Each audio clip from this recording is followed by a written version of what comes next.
All right. Hello, everyone. Welcome back to Knights of the Old Republic. I'm Professor McCoy, and tonight, as we said, we've been saying we're going in to continue wrapping up our business Korriban on the Sith homeworld, I think, technically. But currently, more relevantly, the Sith Academy, where we've been pretending to be a Sith apprentice. We just found the star map. We just found a nasty dark side lightsaber. Did we actually take it or not? Yeah, we did. And now we're going back to help our master kill her master and then kill her back, because that's how the Sith work. No small wonder that they never survive for very long. Okay, there you go. That was quick. Wow, right there. So, you return to us with the lightsaber in hand, as I knew you would. The Force has served you well. You took a great risk in acquiring the artifact. You used your mind and your power. No peaceful meditation, no pacifism. Wouldn't quite Sometimes say you that, must but okay. fight in order to achieve. This gives you your passion. This makes you stronger. This is what makes you superior. That is the lesson we teach with that part of the final test. Do you understand? So, like I was just beginning to allude to here, and this is, I think, ties in with what he's talking about and the way that he's understanding things, the way he's explaining things. Is that the Sith are, like I was saying, doomed to failure because of the way that they do this. It's the idea of a lack of any honor among thieves, so to speak, which is what the term we get originally from Plato, where he pointed out this very problem, is that if you have a group of people who are completely dishonorable or completely immoral, completely unjust, there is no justice to them whatsoever. It's not that they are they're gracious and justice to their allies, but harmful to their enemies. That's a version of justice. It's just a misunderstanding of it. No. People who are purely self-interested, who are purely interested in the destruction of others for the benefit of they will never be able to get anything accomplished, because they will never be able to get anything out of anyone that they don't take. Weird way of putting it, but I kind of want to put it in their kind of terms, right? Because the point of the Sith philosophy is self-aggrandizement, is power, is the ability to get what one wants, get what one needs. But doing that through the means that they choose, through purely unjust means, is I think, probably obviously impossible. And I'll give more examples of this as we go through, because there's a little bit more of the Sith stuff here before we're off this planet and off to the next place. But at this point, I think we could point out that, again, none of these people trust each other, and none of them can actually work together. And we've already seen that somewhat. We already betrayed 3 of our fellow apprentices, and then sent 2 of them off to hopefully go be lightsiders now, right? Like, I don't know if I'm getting those numbers right. I'd have to go back and look at last week's stream, but based on what we're seeing here, it's basically impossible for Sith to work together for any goal or any purpose for any duration, except in the extreme short term, and even there they are in the process of undermining each other. What this basically means is that they, one, cannot develop actual relationships, because there is no relationship of equals. There's only relationship of superior or inferior. And then further, they cannot accomplish anything by working together, so they only have what power is available to them personally, which is severely limited. And this is something that basically every philosopher who's ever written has noticed, is that 2 people working together can do more than twice the work. And it's because they can specialize, and they can help one another. They can compensate for each other's strengths and weaknesses in a way that 2 people working independently cannot do.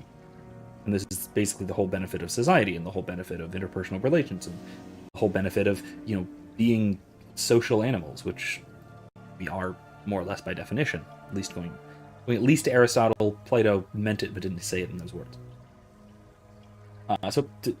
Plato's point about this was just to point out that if you have honor among thieves, then they're not really thieves. They still have a modicum of justice, even if it's diminished and distorted.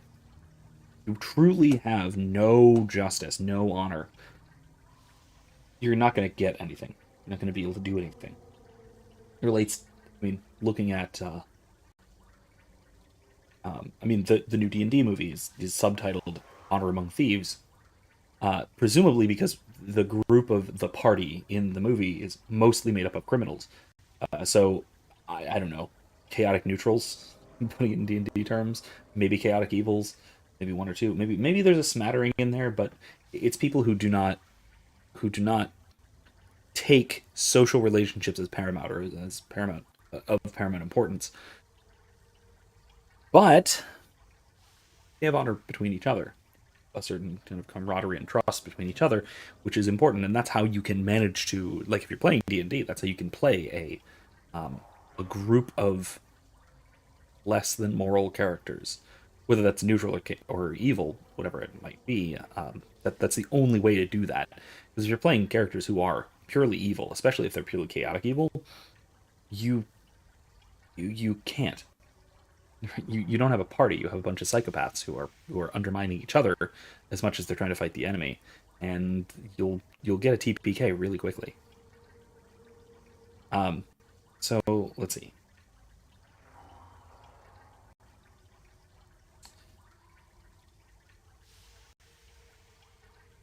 The Sith are not the only ones who fight and take risks. True, but most would say they fight only when they must, or not at all. We are the ones who know that struggle is what makes us superior. That's stupid.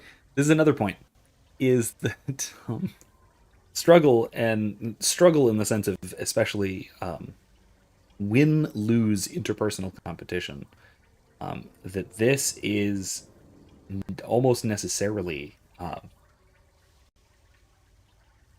less than ideal. I won't necessarily say ineffectual, but it's less than ideal. It's an adequate short-term solution. Just direct interpersonal conflict is an adequate short-term solution. It'll get you out of one struggle. But then, when you have to rely on that for every bit of your social world, that social world comes collapsing apart because everyone knows you rely on it. They will treat you accordingly, and that means that you will have no trust with anybody. And because you have no trust with anybody, you have to rely on your own power. The Sith will say that will make you stronger. In reality, that'll make you dead. Because if you're relying entirely on your own power, and not the power of your allies, not the power of your relationship, not an established social system or anything like that, you're purely relying upon yourself, you're dead. Because yes, you can, I don't care how powerful you are, there is a finite number of people that you can defeat at the same time, or even in sequence. Sure, maybe, let's say that Revan here is strong enough that he could defeat the entire Sith Academy. Everyone here, all of the Sith here he could defeat. Maybe. Then what? Then he's at war with the entire Sith Empire. And if he's at war with the entire Sith Empire, then he better have allies, because he can't fight a war on his own. There's no way. He won't stand up against, say, the crew of a starship that can just vaporize him from orbit. He needs allies. Now, we also might say, well, maybe then the Sith Empire would bow to him. Would take him as their new ruler, their new emperor. Maybe. But again, that would be a short-term thing, because he knows, because how he achieved that power was through brutal contests of one-to-one strength. He knows that anyone can take it from him by using similar means, and somebody eventually will, necessarily. It's a short-term solution. So are you saying a Jedi couldn't have gotten the lightsaber? When a Jedi acts, it is with skill, true. But the Jedi teach you that your passions are counterproductive, that strength is only found in peace. Did you not feel a moment of excitement in the tomb? Did your passions not flow and make you feel stronger and more alive? What purpose would be served by restricting yourself from such? I would say only the purpose of the Jedi. Through this, they would control you and restrict your potential. So, this, I think, points out the... who was it? I think it was Thor Skywalker recently had a video about this somewhere. On why Grey Jedi, this, like, fan-beloved concept, because everybody wants to make a self-insert Mary Sue Grey Jedi. It doesn't make sense in the context. See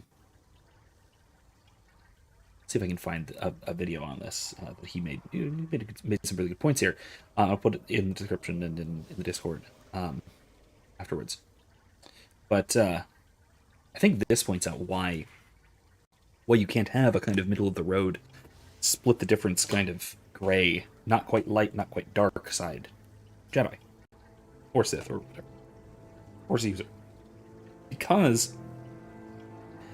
the Jedi, or those who draw upon the light side of the Force, rely particularly upon their calm and their centeredness and their selflessness, their drive for following the will of the Force. The Sith rely on mastery over the Force through passion and strength. These are completely incompatible. You cannot have, kind of like he's saying here, you can't have this kind of passion and strength while still being serene and at peace and following the will of the Force.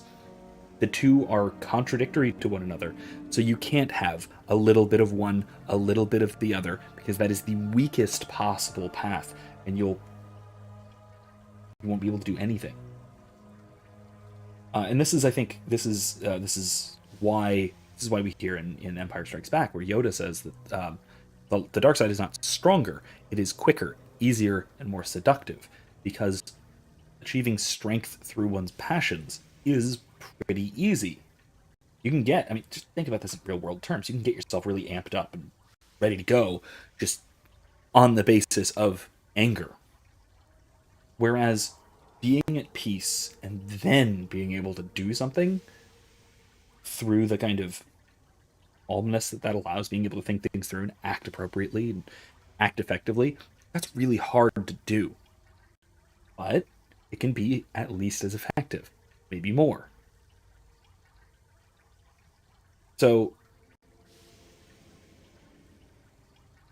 but you can't go, I am at peace, I am calm, I'm going to do the right thing, which is to fly off the handle in a rage and destroy everything. You can't really do that.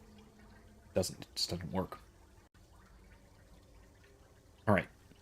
I wouldn't say I exerted myself getting this. Perhaps not to someone of your natural strength. The point is in the recognition of the nature of the act, rather than its sheer difficulty. Anyway, I think I do understand. Good. The last part of your test will now commence. Here, you will learn the lesson of competition. All life must compete in order to flourish. Such is the natural way of the universe. To stand still is to know death. One must always be moving forward. So it is the same amongst the Sith. Compete or die. Mercy is irrelevant. So it behooves you in this final test to strike down one you are familiar with, for no other reason than to prove you are superior and without mercy. Normally, this would be against another student. You, however, get a special treat. You will fight Euthura here, my own apprentice. What? So this is what you had planned all along? You wish me killed? Indeed. You have become too ambitious, Euthura.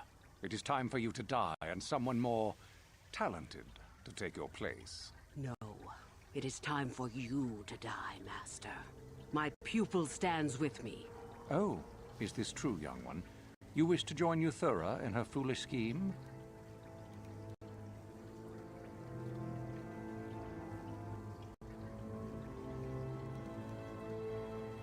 Okay, so I may need to go back and redo this because I want to try and kill one then the other.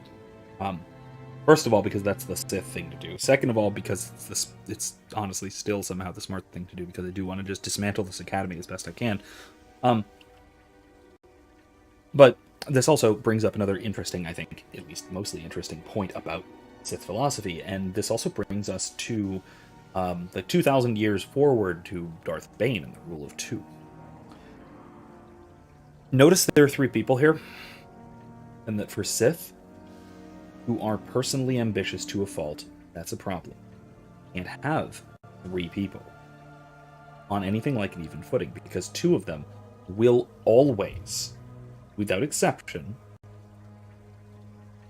try to overthrow the third. Because two people are almost always stronger than one. Because of their individual levels of strength, like I've said before, that is kind of how it tends to work. At least once you've gained at least some level of power. And because two people are almost necessarily stronger than one, what's going to happen is that you have more than just two, then there will be, it'll just naturally reduce itself down to two, right? There won't be more than two for very long. And so what we have is an instability in Sith of very large numbers. Bane saw this, he reduced the number to two. One to have the power, one to seek it, one to crave it, one to pursue the power.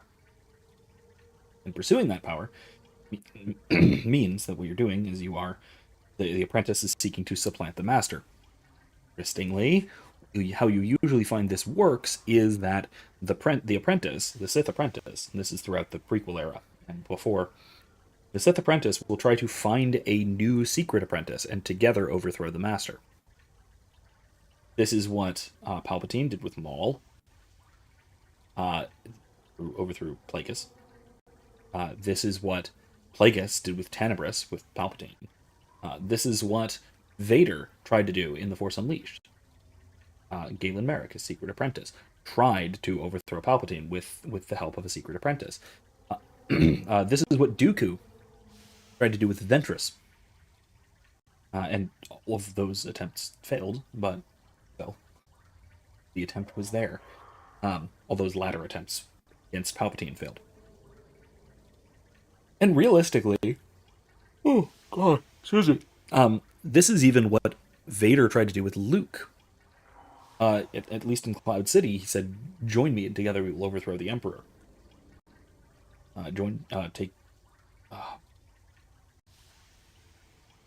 What's the line? I'm mixing it up with in Return of the Jedi. Join me and take your father's place at my side. But because the other part of this is that the master will usually either turn the apprentice on the secret apprentice or turn the secret apprentice on the master, which is what Palpatine did with Anakin to kill Dooku, and stuff like that. Two will always turn on the third, especially when you are fundamentally unjust like this, fundamentally self-centered and self-centered at the expense of others. So the smart thing to do here, team up with Euthura, get her as injured as possible, kill Luthor, then turn on her. I'm going to see if we can do that. If not, then I have to kill them both at once. It might not let me do that. Sorry, Luthor. I'm with Euthura on this one. Do you hear that, my master? That is the sound of a new leader rising to replace you. So the time has come, has it? You both wish to stand against a Sith master and perish, do you? Then so be it. Okay, let's see if we can stun him. We can!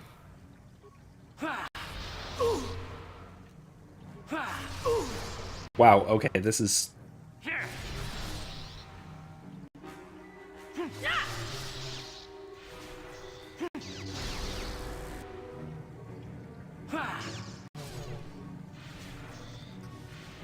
There we go. She's hurt a little bit. Ulthar is finished, and a new order is brought to the Academy. Excellent. Unfortunately for you, I don't intend to share power. It's time for you. Here we go. Oh gosh, here we go. Typical. I knew this was coming. Then you should have no trouble defending yourself, for what it's worth. Yeah, no, it's not a problem. You're right, I had no trouble defending myself.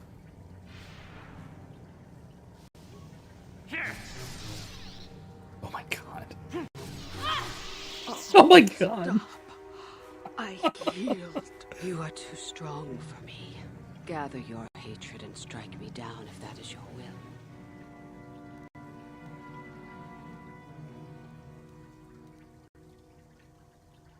No, I'm not gonna let her go.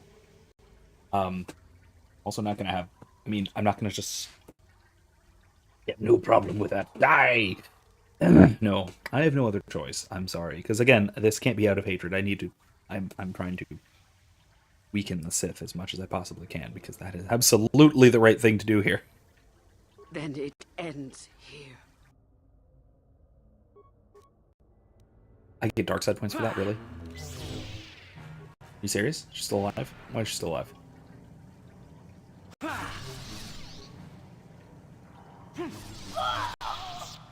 Okay, well, fine.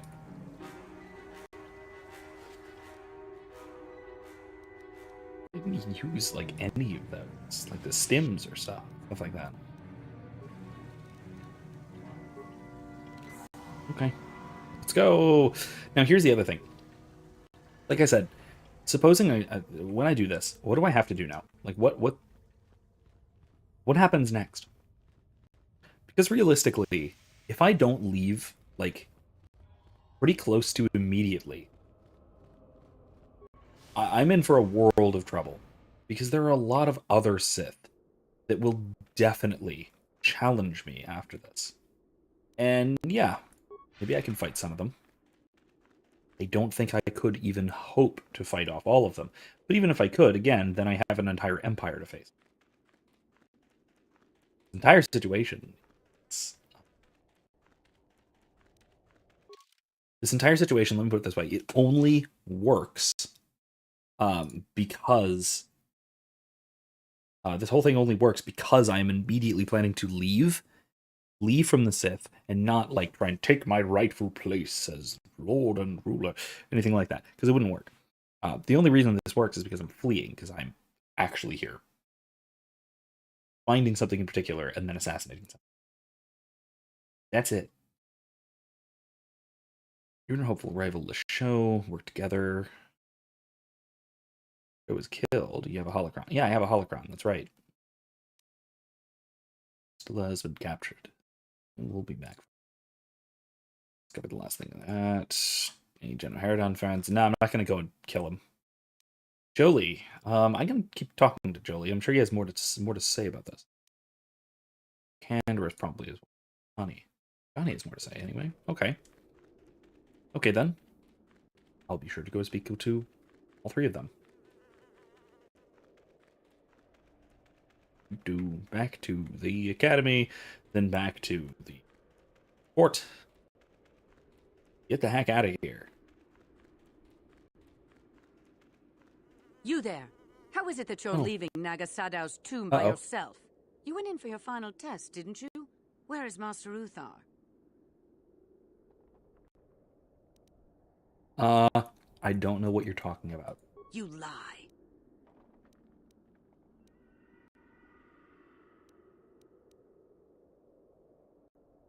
Look, I don't need any trouble here, all right? Well, you found it. Great. If you've done anything to Master Uthar, you're going to pay for it. But what if Master Uthar is really dead? How can we hope to stand up against someone who could kill him? Don't be a sniveling coward. I will prove this one a spy. And if Uthar is dead, I shall become the new master. Here we go. Everybody stop. Wait a minute. Let me go speed, then stab everybody to death. There we go.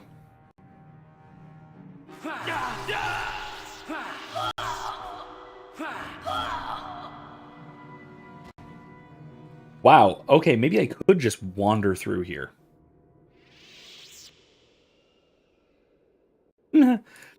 Erica, since you're able to kill some of the teachers here, what's stopping you from slowly killing every Sith present? And eradicating the academy. I mean, it's a distinct possibility that that's literally what happened canonically, so that actually might be the canon version of events. Because by the events of... By the events of KOTOR 2, the academy is completely wiped out.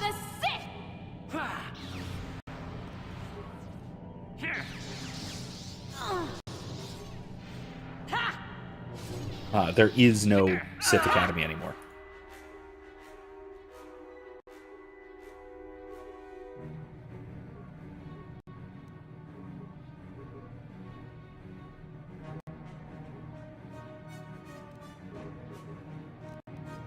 Okay, he needs to repair really badly.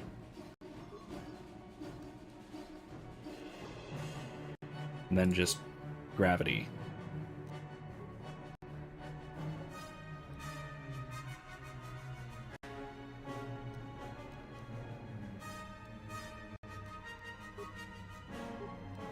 She's been doing fine. Yes.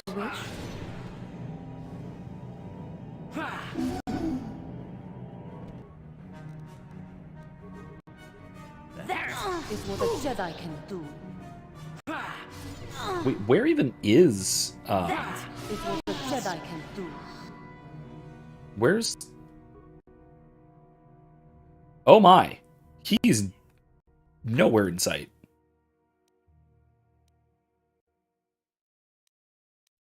Well, that's really bad. Okay, and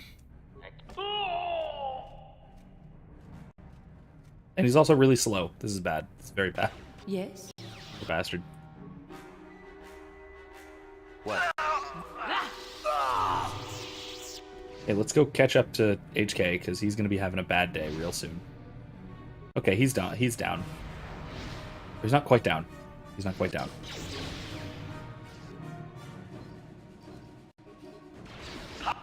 Everyone stop killing HK. Oh, okay, they all killed HK. You will fall. That is what a Jedi. That is what a Jedi can do. That is what a Jedi can do. For the Order! That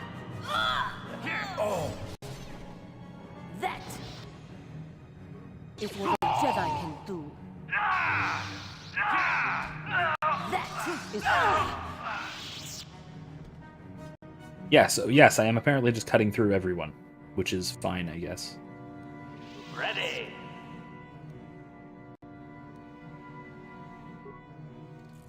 I'm going to sit here and use a bunch of these repair kits. I don't want to use a more intense one.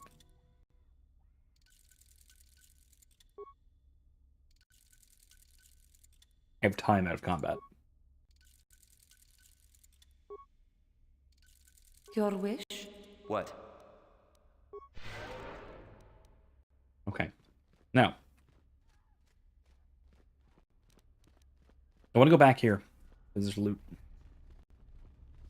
And we'll move on. Because, yes, apparently we are killing the entire academy, and that is... Yes, that's how this happened. I don't know if this is the sort of canonical reason why the academy is empty in KOTOR 2, but let's go with that. Let's go with that. I always just sort of thought it was because the Sith just sort of destroyed themselves, which is also plausible. But look, if everyone decides to attack Revan himself, then that's their own fault.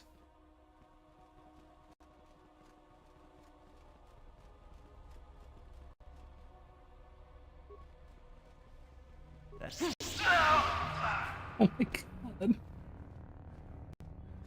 That was too easy. Why? Why? Alright, anybody else in here? Like, are any of the other former students here that we can just kind of talk to and say, hey, can we not kill you? I'd love to not kill you. Can we do that? Or no? Possible that they've already all left.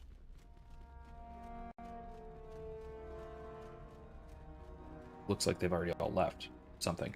Hey. We threw... Don't care. Keep them going. I'll go take care of that later. Take care of it in a minute. That is what a Jedi can do. I will be your doom. It will be your doom. I think that's correct. She has been their doom. Absolutely. This is Uther's quarters. Right. Back through the other way. We can do.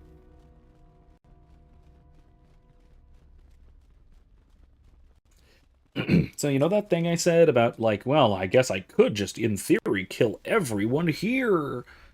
I thought I was kidding.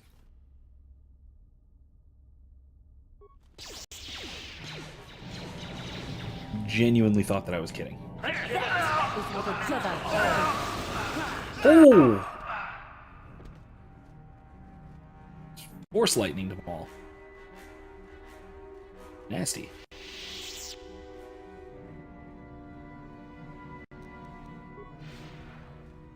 Okay. Prisoners are all gone. That's strange, but okay. Fine. Can't rescue them or anything. Alright, let's see if I have to fight my way out through the cantina, too, or if they're just going to let me pass. I don't want to have to fight an entire cantina. Might have to, though. Yeah, here we go.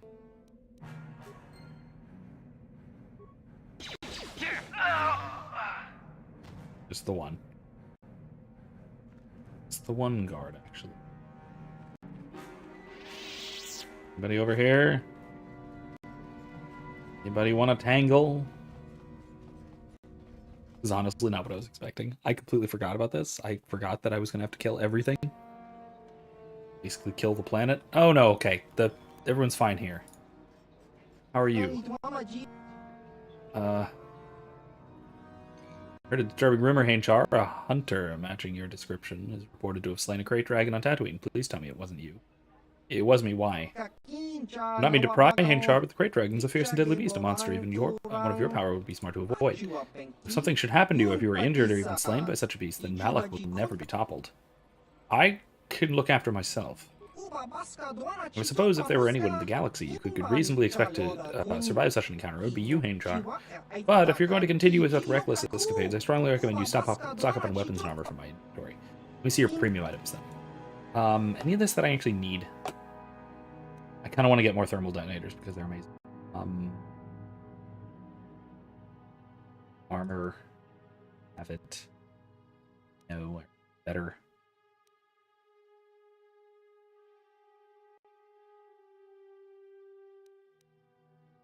I'll take that. Why am I buying these? Why am I buying Pizzak cards? Let's buy like 3 more. Wait, no, cancel. Yeah, that's enough. That's enough for now.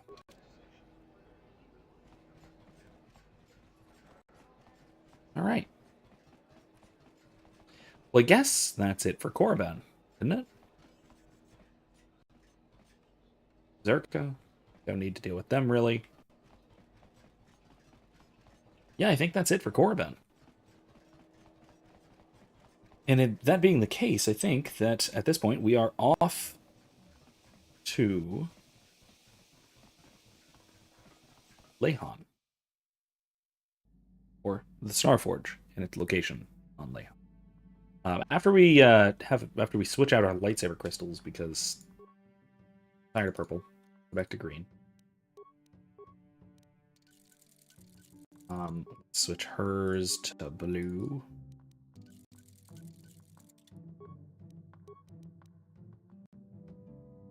Wait a minute. Which one's hers?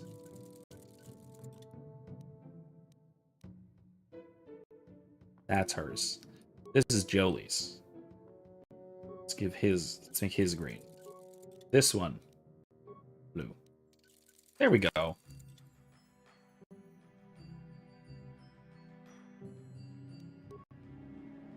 Alright. Back to my good old shiny green. Alright, Canderous, what did you have to say? Yeah, what do you want? Tell me more about the Mandalorian Wars.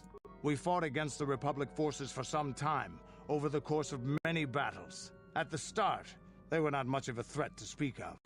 But once you had taken charge, things began to turn against us. The Republic fleets began to use more than just basic tactics. Feints, counterattacks, mass deceptions. You were a genius on the field. You are held in very high regard among my people. You abandoned worlds of their defenders so that others could be too fortified to strike. You made sacrifices in order to advance your goals. Such strategies had never been enough to best us before. In the end, you proved too much for us.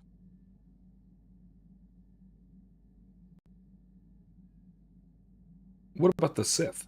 The Sith had gone, retreated into their empire. They sealed themselves off from the rest of the galaxy. We thought it would be centuries before they'd come back. It's amazing that they could rebuild their fleet so fast. But at the time, it looked like the galaxy was in our grasp. I still remember that final battle in the skies above Malachor 5. The two fleets filling the space around it, outshining the stars. What happened in the battle? It was not your ships, or your men, or your vaunted fight for freedom that won this, the final battle of the war. It was by the actions of one person, you, that the Republic prevailed. Your strategies and tactics defeated the best we could send against you. Even Mandalore himself was taken aback by the ferocity of your attacks, the tenacity of your defenses, and the subtleties of your plans. You fought us to a standstill, and then began pushing back. We really didn't have a chance. And then the whole, like, we blew up Malachor 5 and turned it into a wound in the Force. Are we forgetting that part? Or are we just giving the heroic version of the story? Why didn't you retreat? It was what we had wanted all along, in a way. We wanted to fight the best, in a battle that would be remembered for centuries. And we did. And you won. I hold no grudge against you. Nor do any of my people. It was the greatest of honors to fight against you, even in defeat. It is even more of an honor to fight beside you now. Had you been born of the Mandalorian clans, surely nothing in this galaxy would have been able to stop us. But wishing for the past to be different is useless. Better look to the future, as we should now. We'll talk more later, I think. Is there something else you want to know? No, that's it for now. Your choice. I'm here if you want something done right. All right. In that case, let's go and see about Jolie. Got something on you. Why did you leave the Jedi? Who said I left the Jedi? You did. You said you weren't a Jedi any longer. Well, technically I was only a Padawan. Not that that makes a difference to most, but as for the Order itself, no, I never left it. It left me.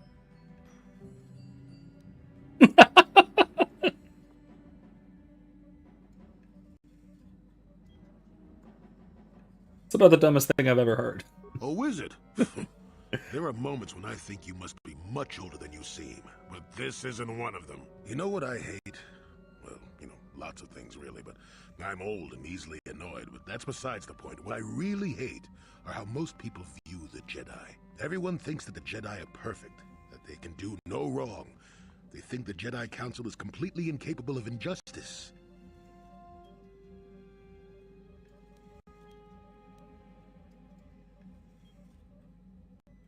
Let me guess, you disagree? Damn right I disagree. The Jedi are just as capable of injustice as anyone else. They may try harder, sure, but sometimes they get it wrong. And I'm not even talking about how some of us fall to the dark side. No, that's plenty indication of our fallibility, but it's something else entirely. No, I'm talking about how more than often not, your average robe-wearing Jedi can try to do the right thing and still be completely wrong. Well, nobody can be right about everything. It's very true. Like, even very careful, well-practiced warrior monks are still, well, to use real-world terms, fallen human beings. Human beings in the broad metaphysical sense. We aren't perfect, not just for intellectual reasons, right? We don't just have, well, for both reasons. Okay, sorry, I want to get into this now. Distraction time. But,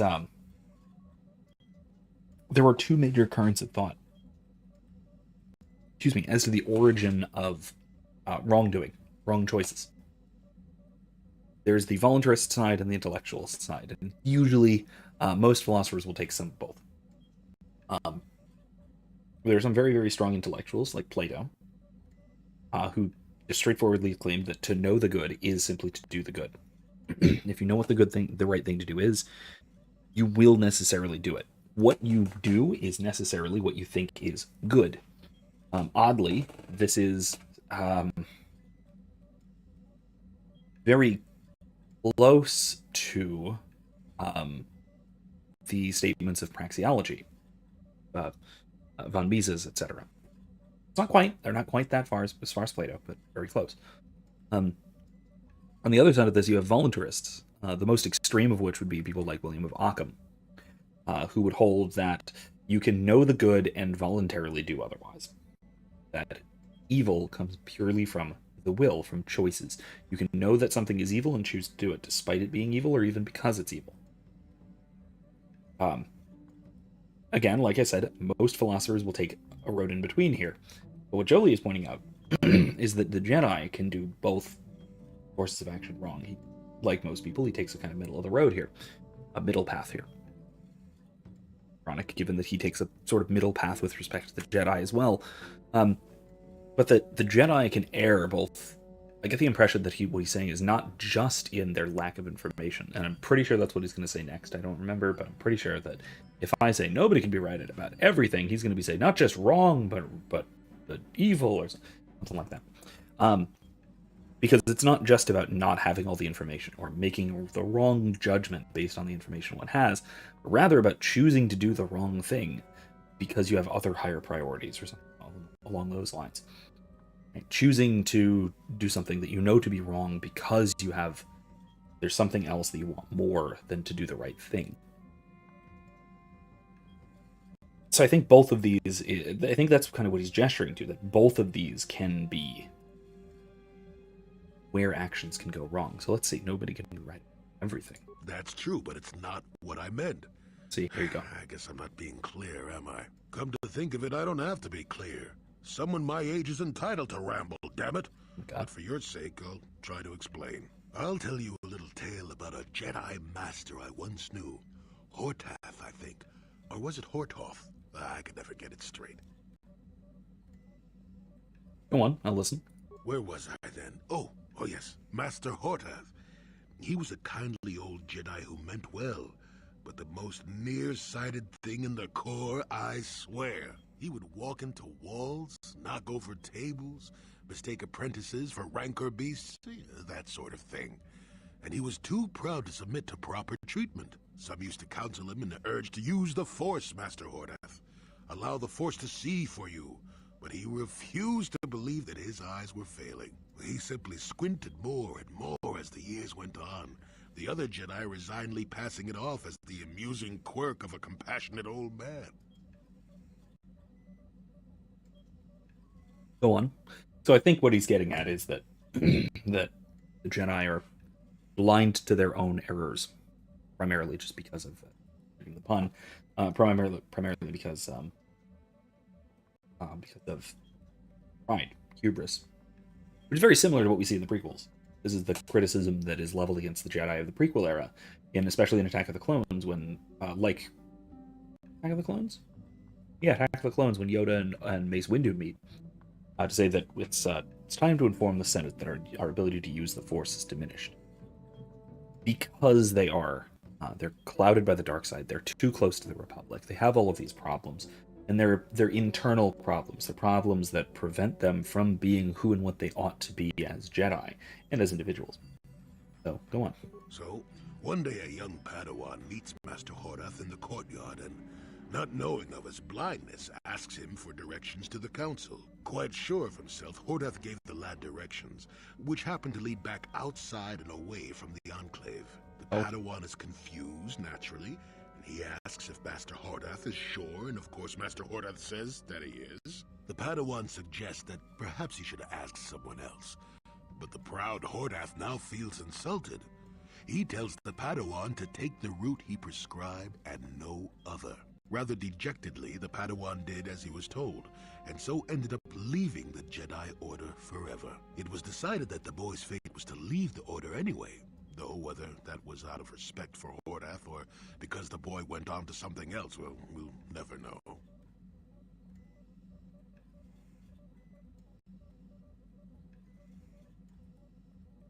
It was him, wasn't it?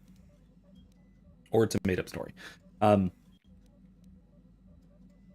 So, what does the Padawan leaving the Jedi have to do with the Jedi leaving you? I really hope that he doesn't say, "Well, isn't it obvious? I was the Padawan. I was told to leave," or something. Or if he does, that it's a joke, because that would be a good joke, but it would not be a good backstory. Not much. I never knew the Padawan nor met Master Hordath himself. He was before my time. Okay, I don't understand. The tale is about blindness, and I thought the point was clear. At any rate, you think about it. You're the one who asked why the Jedi left me, remember? Now let's get going. My feet are itching for a good run. I do like that. That is a good point. That it's the kind of pride that can easily blind us to what we ought to be doing, who we ought to be. Yes. What is it? Something wrong? I was remembering Taris. I'm sorry, Johnny. Or no, what about it? It was a horrible place to have to live. At least in the lower cities where the non-humans tended to get relegated. Living for years in a place with no sun, living off the trash dropped from the upper levels, and the meager pay doing back-breaking labor. And the rat ghouls. There was always the danger of rat ghouls coming up from the sewers, or more mundane predators living and working in the area. My family and I struggled each and every day to make something of our lives. But we could only go so far. Taxes from the corrupt government, more fees from the gangs controlling the streets, and Same whatever thing. was left paying for what food and medical supplies we could afford.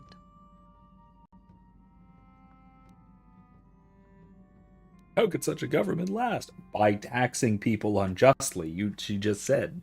That's how that works. No one would help you? And of course, there was the constant bigotry and hate from the more affluent and human citizens, lording their wealth over us living below. Every once in a while, a rich human would come down through the lower levels with his droid entourage just to see how the wildlife lived, and laughed at the mockeries that were our successes. But I have come to meet many decent humans in my travels since those days. Indeed, some of the greatest people I have ever met are human. Like who? I mean, she's talking about Revan, obviously, but... The Jedi who encouraged me to join the Order. Oh, that The was one who was with technically me me. going to fight the Mandalorians. She was human. Oh, no, I it am wasn't. sorry. It's not. I am getting away from my point. If there even was one. Sometimes I curse the day my parents fled to Taris. But then again, if they had not, I would not be where I am today. Fled? How did you arrive on Tatooine? Another story for another time. For now, we must continue our own epic. To save the galaxy, if we can. Okay. Are you willing to tell us that now? How may I be of assistance to you, Padawan? I was wondering if we could talk. What is it you would like to speak to me about? Tell me more about your past. Well, I mentioned before that my parents had fled to Taris. Perhaps I can tell you about that. Please do. In the early days of the Mandalorian War, there had been fighting closer to the Outer Rim worlds.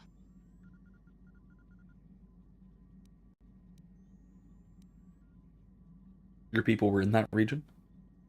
Cathar was there, yes. My people had a great reputation as warriors, and that appealed to the Mandalore version of honor. They sought to test themselves against us, I think. Oh. Test themselves by bombing our world, slaughtering my people while they slept or while they ran. Mandalorians fought dirty.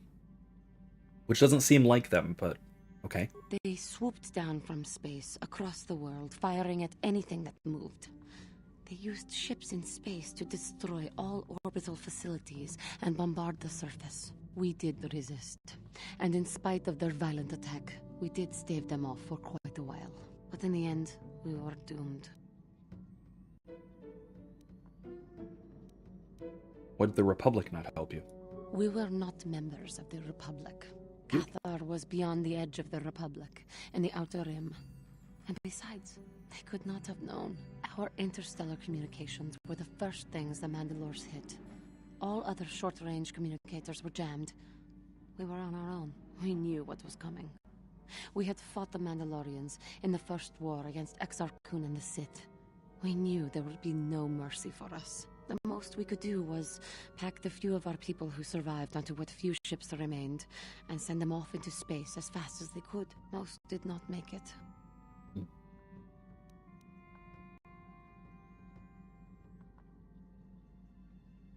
It's, again, a thing to remember that at this stage in galactic history, the Republic is very central around the core. That what is called the Outer Rim now is, at this stage, is what, by the Galactic Empire, I think what is the inner or the mid-rim? Not the Outer Rim. The Outer Rim. Which actually, that brings up another point, that the definition of galactic regions changes so much over time, depending on what is civilized, what is colonized, and what is discovered and undiscovered. Like, the most common term that changes so very dramatically over the ages is wild space. Wild space could be anything from literally hut space to sort of the galactic south, sort of the horizon is in the middle, this region, which oddly is near the Rishi Maze, so Rishi, which is near where Camino is. That whole region used to be wild space during this area in the next few hundred years, but is perfectly settled by the time of the High Republic and the prequels. And wild space by that point just becomes the term for the navigable parts of the unknown region. The unknown regions are a distinct galactic region, which is not just unexplored but unexplorable due to hyperspace anomalies. Basically, it's only settled by the Chiss and a few other species that have different means of interstellar travel. Hyperspace, typically, but with like beacons and such rather than navicomputers or force-powered navigation. My parents carried me as a baby with them and were lucky enough to escape. They fled as far as they were able and eventually settled on Taris. They could stand running no further, I think. But Taris was a horrible choice. Dominated by humans, intolerant of other species, it made everyday life unnecessarily hard. Ours is not a nice place to raise a child. No, it is not. But they had little choice. Each of us dealt with it in our own way. My father turned to stimulants. He spent much of his time in local bars and dives. But we are warriors. It runs through our blood. And when he was on stims, he became foolish. He let his warrior nature get the best of him. So he would get intoxicated, and he would fight. And finally, one day, he would die. That's tragic. I'm not going to ask how, but I can imagine. I don't need your sarcasm or your pity. He died at the hands of another. Well, yeah, I knew that. By a man who provoked him into a fight and killed him like an animal. I am sorry. I cannot talk about this any longer right now. I understand that. Let's walk away from that. Who else did we want to talk to? Maybe more later. Both of these. Alright, well, let's see where we're going, and hopefully we'll eventually talk to the rest of the way through. Let's talk to Karth, see about the fallout from his son. Yes, what's on your mind? Do you think you'll ever see Dustil again? I think so. If he's anything like he used to be, Dustil hates to be tricked. There's no way he'll let the Sith trick him again. As for whether or not he'll be my son again, I don't know. He's so full of anger and hate. I wasn't expecting him to be like this. Well, maybe we can work it out. I hope so. I guess I'll have to wait and see. Thanks, by the way, for all your help. Welcome. I'll also say, so pet peeve of mine that both of them have been picking up on, and it goes back to the original Star Wars as well, that hate, the word hate, is technically, maybe archaically, but still technically, grammatically inappropriate given the circumstances. The term should be hatred. Hatred is the noun. Hate is a verb, primarily. it has picked up and been used as a noun. That's some weird modern twist of the language that is grossly inappropriate. And, I hate it. I can't even click on Dantooine. That's not good. I want to go to that space station. Was there anything else there? I don't think so. There were things to buy there. I need much else. All right. Let's go to the Starforge system. Let's save first, just in case.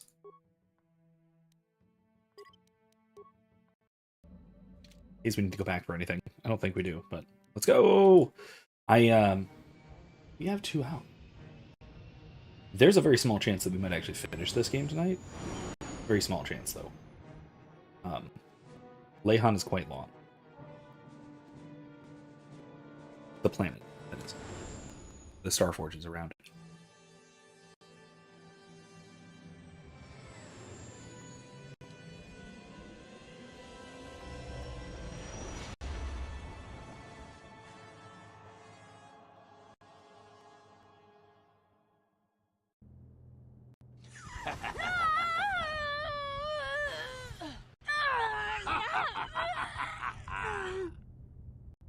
You are strong, child.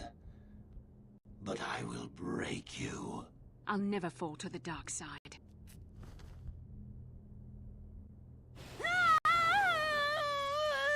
You think torture will turn me, Malik? You're a fool. Torture? No, dear Bastila. You misunderstand. This is but a taste of the dark side to whet your appetite. When you finally swear loyalty to me, it will be willingly. Never. Such resolve in your words, but I see the truth in your heart. The dark side calls to you, Bastila. You hunger to taste it. Become my apprentice, and all its power can be yours.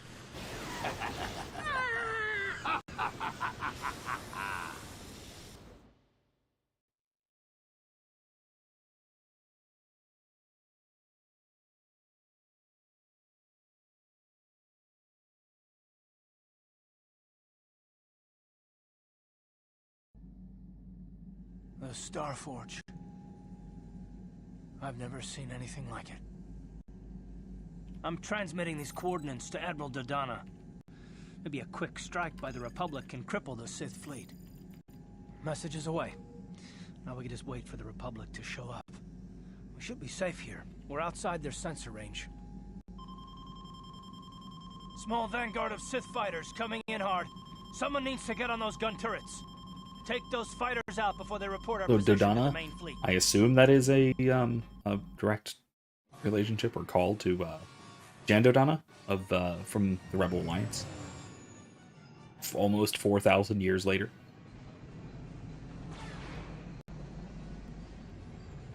Maybe. I don't know.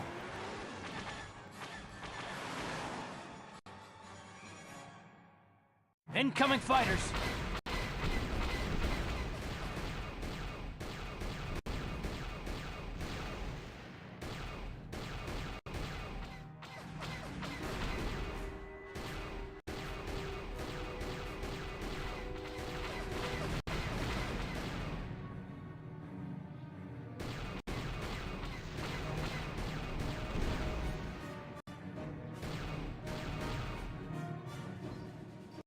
There's what, just 2 left? Or 1 left. Really? You're flying underneath. That's vile. Oh, we've got problems. We've flown in some kind of disruptor field. All my instruments are jammed. We've got massive overloads in all systems. I'm picking up a single planet in this system. I'll try and put us down there. Hold on. This may be a rough landing. It's funny. I'm wearing my Star Tours shirt. And I am at the point of repeating Star Wars shirts, so I apologize. But I'm wearing this one as a reference to what's currently happening right now of getting diverted to an unexpected destination in the middle of a journey, which is the very Star Tours kind of thing to do, I think. Well, that wasn't that rough of a landing, Karth. You're doing fine. You're doing fine. Whew. Talk about your rough landings, Karth. Really? What's the matter? Okay. You're flying like you've been on an all-night Teresian ale drinking binge. That disruptor field fried our stabilizers. We're lucky we made it down in one piece. But if I can't find the salvage to make repairs, I won't even be able to get the Ebonhawk airborne again. During our rather rapid descent, I noticed the hulls of many crashed ships scattered across the landscape. Perhaps the parts you need can be found among the wreckage. The Cathar's right. This planet's a technological graveyard. I saw dozens of downed ships out there. That disruptor field must have wiped them all out. But where could it be coming from? Even if we get the stabilizers fixed, we have to find and disable the source of that disruptor field before we can take off. Otherwise, we'll just end up crashing again. Wow, I completely forgot how much of this exact scenario they borrowed for the Leviathan DLC in Mass Effect 3. This is exactly the premise that has the floating ships on top of the ocean. In the Leviathan DLC in Mass Effect 3, that the Leviathan is putting out some kind of a disruptor field, and nobody can take off. Ships are just malfunctioning and having to emergency land, and then they all just die. Everyone dies.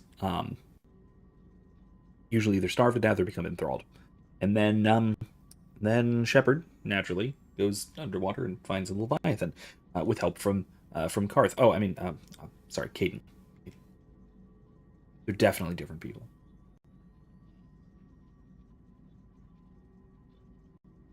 Okay.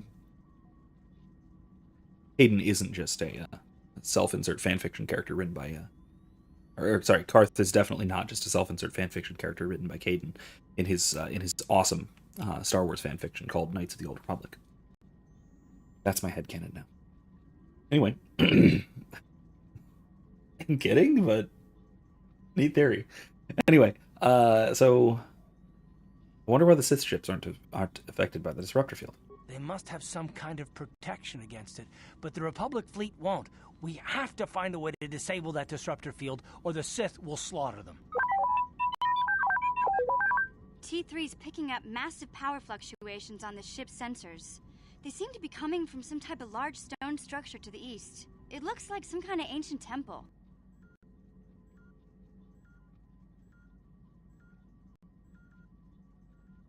You all seem to be forgetting about Bastila. We haven't forgotten about her, but we can't do her much good stuck down here. We have to help ourselves before we can help her. I only hope we're not too late. You're not wrong. Bastila has been Malak's prisoner for a long time. If he can turn her to the dark side, she will join him, and the Sith will be invincible. Bastila would never turn to the dark side. I fear Bastila will find the lure of the dark side difficult to resist. She is strong in the Force, but she's also impulsive, willful, and proud, as you once were, Revan.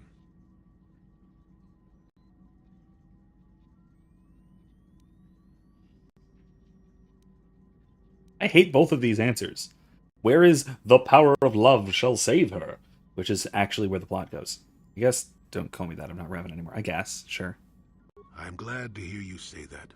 Now that you know your true identity, I was afraid you might slip back over to the dark side. Oh. If Bastila feels as you do, there may yet be hope for her. Well, if Bastila's on the Starforge like you think, Jolie, then we can't rescue her until we disable that disruptor field.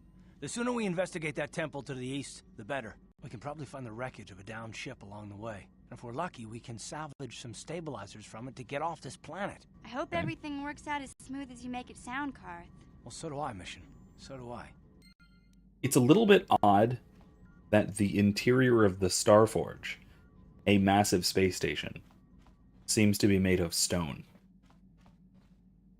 But maybe not. Maybe I'm just misapprehending that. Let's just bring our Jedi on this one. It's Jedi time for this. We're at the stage of this game, which is very late game in terms of like level progression where Force users are massively more powerful than non-Force users, than blaster people. Just massively. Stasis field. So, wisdom, Force points.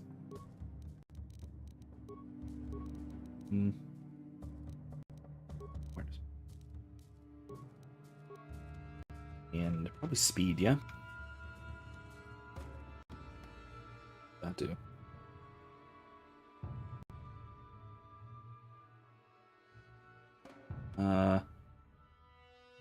Yeah, that's better for him. Okay, skills.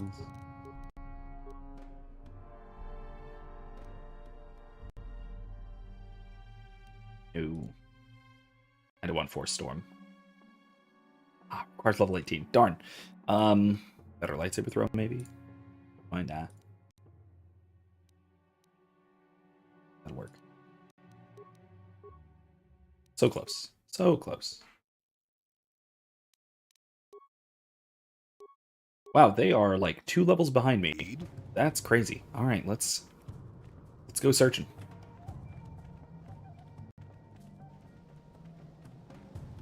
Yeah. Ooh, what are you?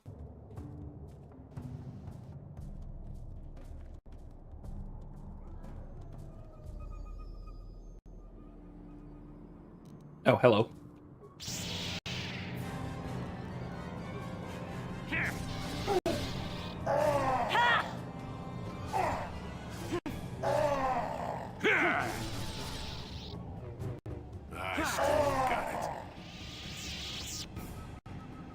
Okay, I have to admit, the Rakatans are kind of silly looking.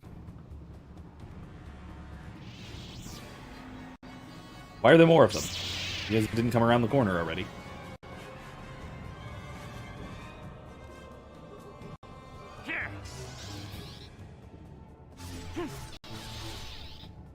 For the Republic! Okay. Oh, what are you doing here? We've defeated the murderous animals. We thank you, human, for saving us. Well, they attacked me first. Your arrival had not been so fortuitously timed. We would have been in great danger. We thank you again for saving us. What are you doing here? We had crashed here. Our mining survey vessel encountered some strange sort of energy field that disrupted our engine and power system and forced us to make a crash landing on this world. Our ship sank far out to sea, but a handful of us were able to make it to this island. More than you see here, though. Okay.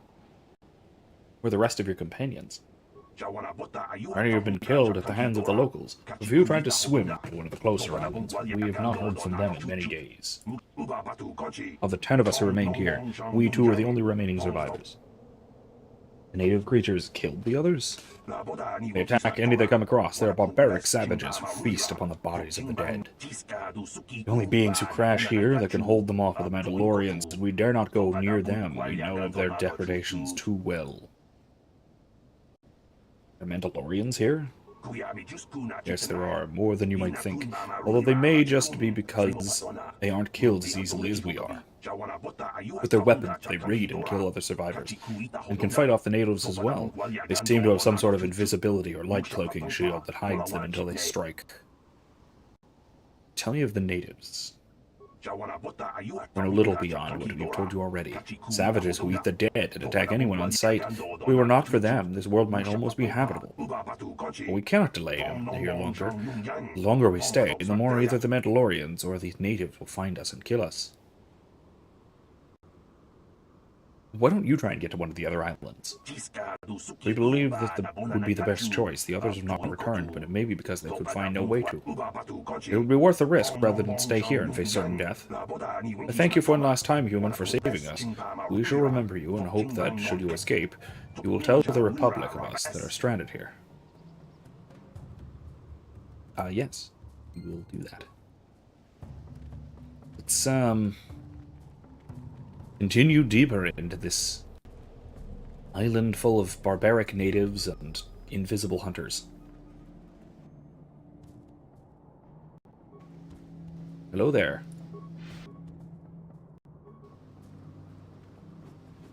I still got it.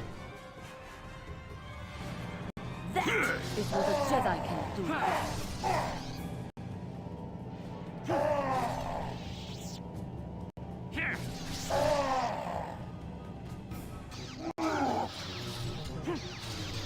Oh, Never too old for this.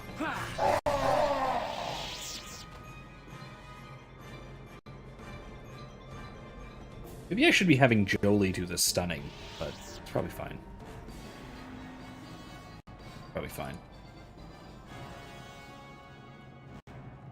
Keep moving.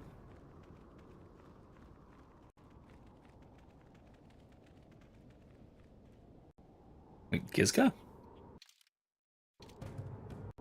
Also, there was another way over here that I didn't see. Neglected.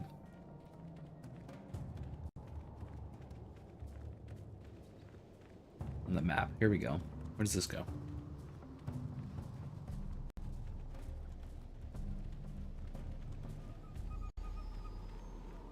North Beach. Not yet. I want to see everything there is to see around here to make sure that we're going. There are those pillars there, which tell us that there's some kind of forgotten civilization that way. Even if it's, I don't know whether it's inhabited right now or not, but it's there. Hello. Are you the native here? Okay, temple exterior, not yet.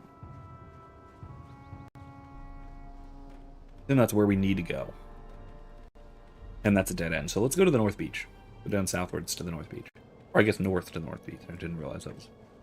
Alright. Yeah, right up there.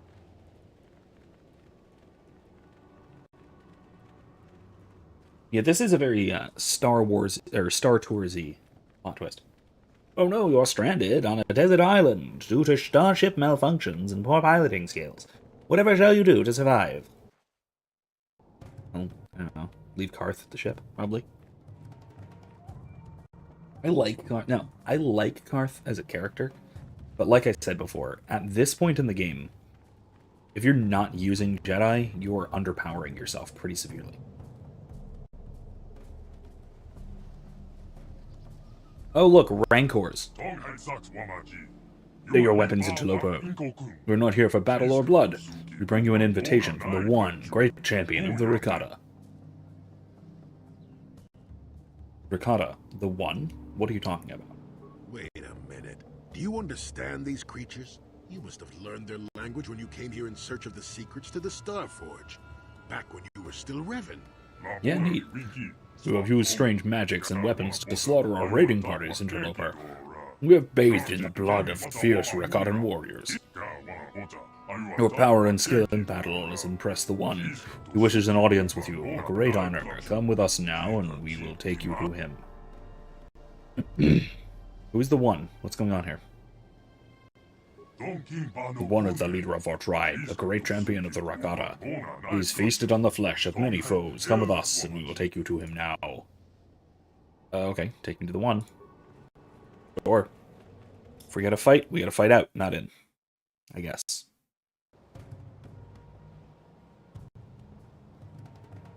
This looks very arena-like.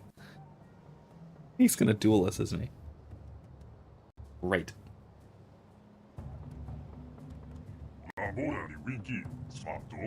Revan, somehow I knew we would meet again. Even when you vanished, I knew that you would not forget the vow you swore to me.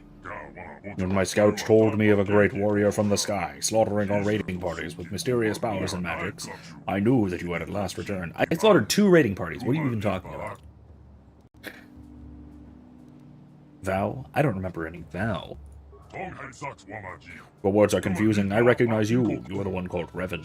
You are the one who came here before. You and Malak, the one who served you. You promised to slay our enemy. In exchange for our aid, you swore to destroy the Elders and bring us their secrets. What are you saying? This means nothing to you now.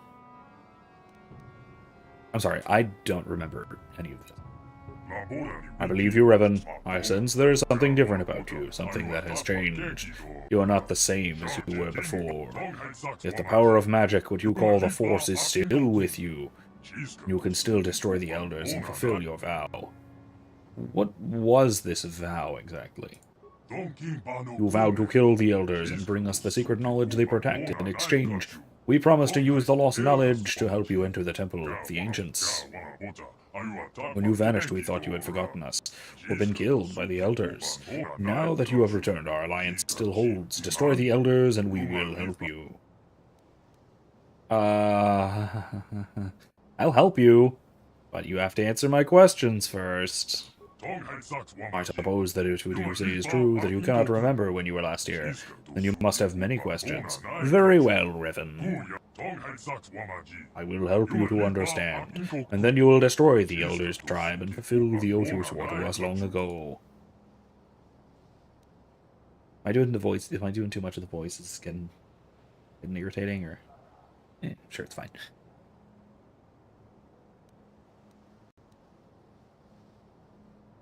You should probably start with the last time I was here. You arrived with Malak, your servant, 3 of your galactic standard years ago. That's it? My scouts saw your sky ship plummet to the Earth, and they went to loot the crash site. They tried to take you prisoner, but you unleashed your magic, what you call the Force, upon them. Seeing your power, they bowed before you and brought you here to me. You used your power to rip the Rakata language from my mind, even as you drove basic into our skulls, so that we could help you in your quest to find something called the Star Forge. But the answers you sought lay within the Temple of the Ancients, and we could not help you enter the temple. The Elders alone hold its secrets, guarding them with their very lives. It's... into our skulls is a weird turn of phrase that seems to me like a very, very post-scientific revolution kind of thing. Like, most civilizations throughout human history, at least, have not thought of the brain as the seat of the mind or the soul. It was the heart, or something in the core, was not up here. But in any case, like that aside, it was a primitive society like this. It would far more likely be something like forced the tongue into our mouths, but that sounds weird. So, what are you gonna do? I guess into our skull. I mean, it works, but it comes off as strangely modern human, you know. Anyway, immersion breaking for me, because I'm a stickler about linguistics.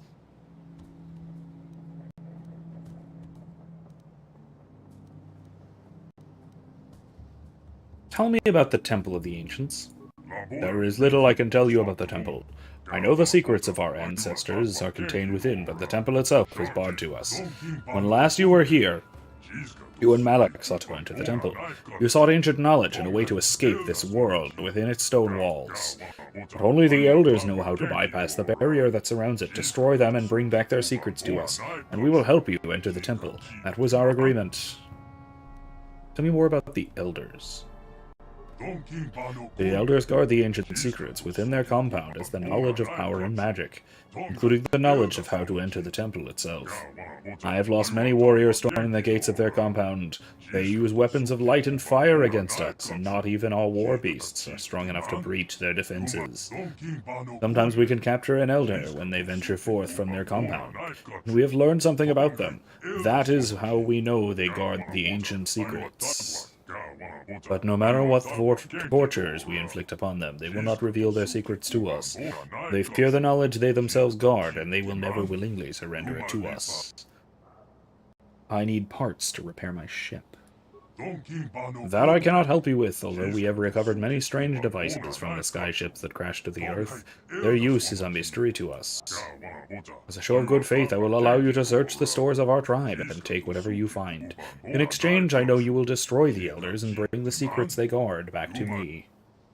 You say my ship crashed. Was it because of the disruptor field? I know nothing of this disruptor field, but throughout the history of our tribe, ships have fallen from the sky. It has always been this way, though in recent generations it has become more frequent. We have little understanding of such magic as to make metal fly, but my scouts rush to take whatever they can carry from the crash sites in hopes that we may one day unlock these secrets. This is how we acquired our Rancor war beasts. Several very young specimens were recovered from a crashed vessel. We raised them to adulthood, training and breeding them to be loyal beasts of war.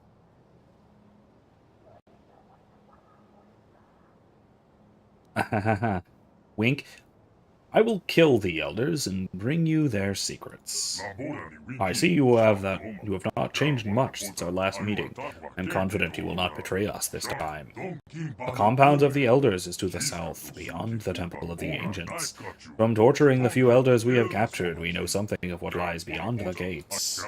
The elders are few in number. If you can get past the exterior defenses, you could surely slaughter them all.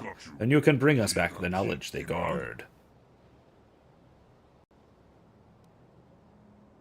If I kill the elders, how can I bring you their secrets? There was one prisoner, an elder whose mind broke beneath our tortures. He raved of ancient rituals, of lost power and forgotten secrets. Unfortunately, most of his dying screams made no sense. Yet in his last hours he spoke of a book, an ancient tome that recorded the most powerful knowledge of the elders, and detailed the rituals that they could unleash the secrets. I am certain this ancient tome will allow me to unleash what it has for so long been hidden by the elders. Bring me this book, and I will use the knowledge within it to help you enter the temple. Don't worry. I'll slay the elders and honor our deal. When you have it, bring it here to me. Until then, you may move freely about our village. They will be waiting for your return. Yay, we lied.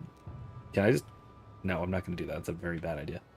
Alright, let's see what we can find in all of this storage. All this crap. Oh my god.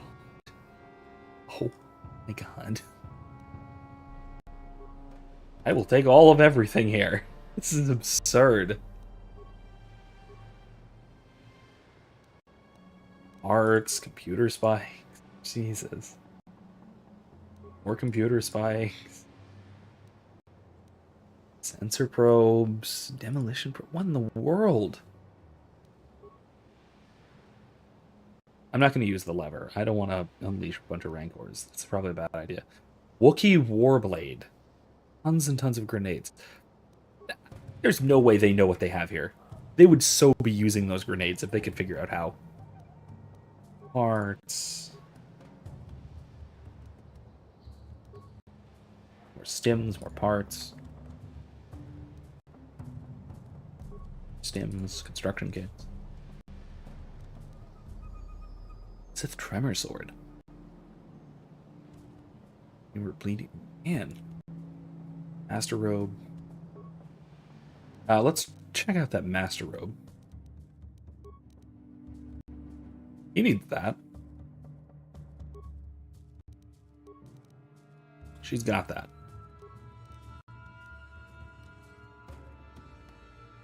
Energy shield, Mandalorian melee shield.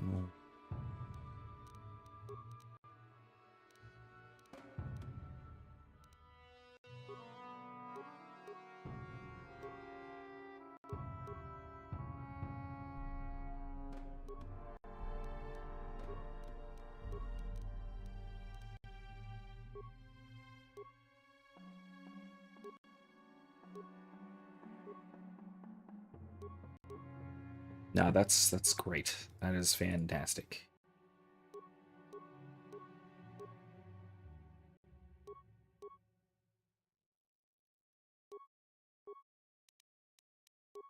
Okay, that's fine.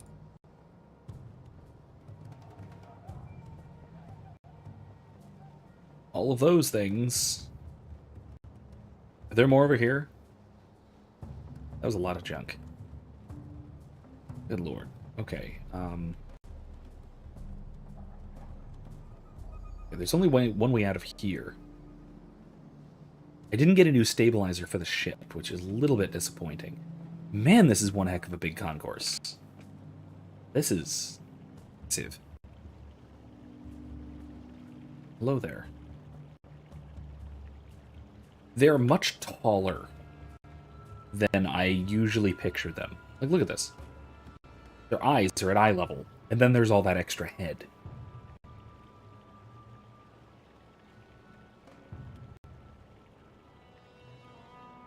I usually think of Rakata as roughly human in height, but they are significantly taller than humans, plus their digitigrade legs, which are bent most of the time. If they stood up straight, they'd be even taller, and more taller.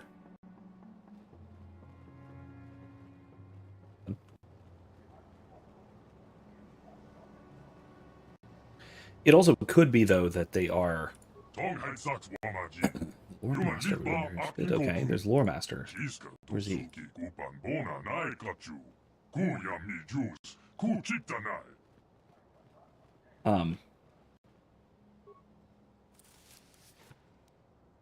There we go. But yeah, it seems like it's possible, though, that also in later appearances, like in the Old Republic and the MMO, that Rakata, when they do appear, are actually smaller. Either that, or I'm just misremembering. It's entirely possible that I'm just severely misremembering them. Whew. Gosh, excuse me.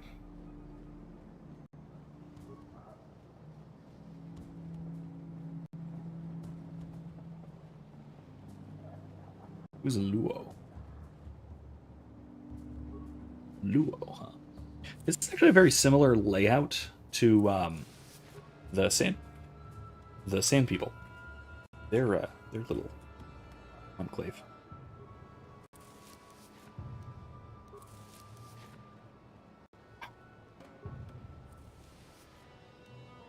I'm going to assume that I'm not going to get a chance to use most of this stuff. But we'll see. We shall see.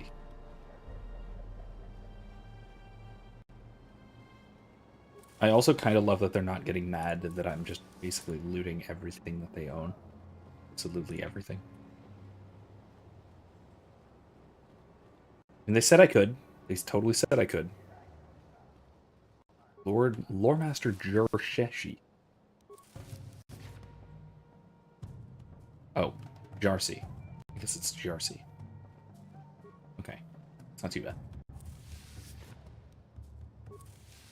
Stims. I better actually start using stims in combat. If anything's even going to be like remotely difficult, I should probably just start using stims. Also, missing 3 hit points. Greetings, Revan. I am Jarshi, Lore Master of our tribe, and the keeper of our histories and chronicler of the conquests of the One. I decided on the voice, I'm sticking to it. Not going away.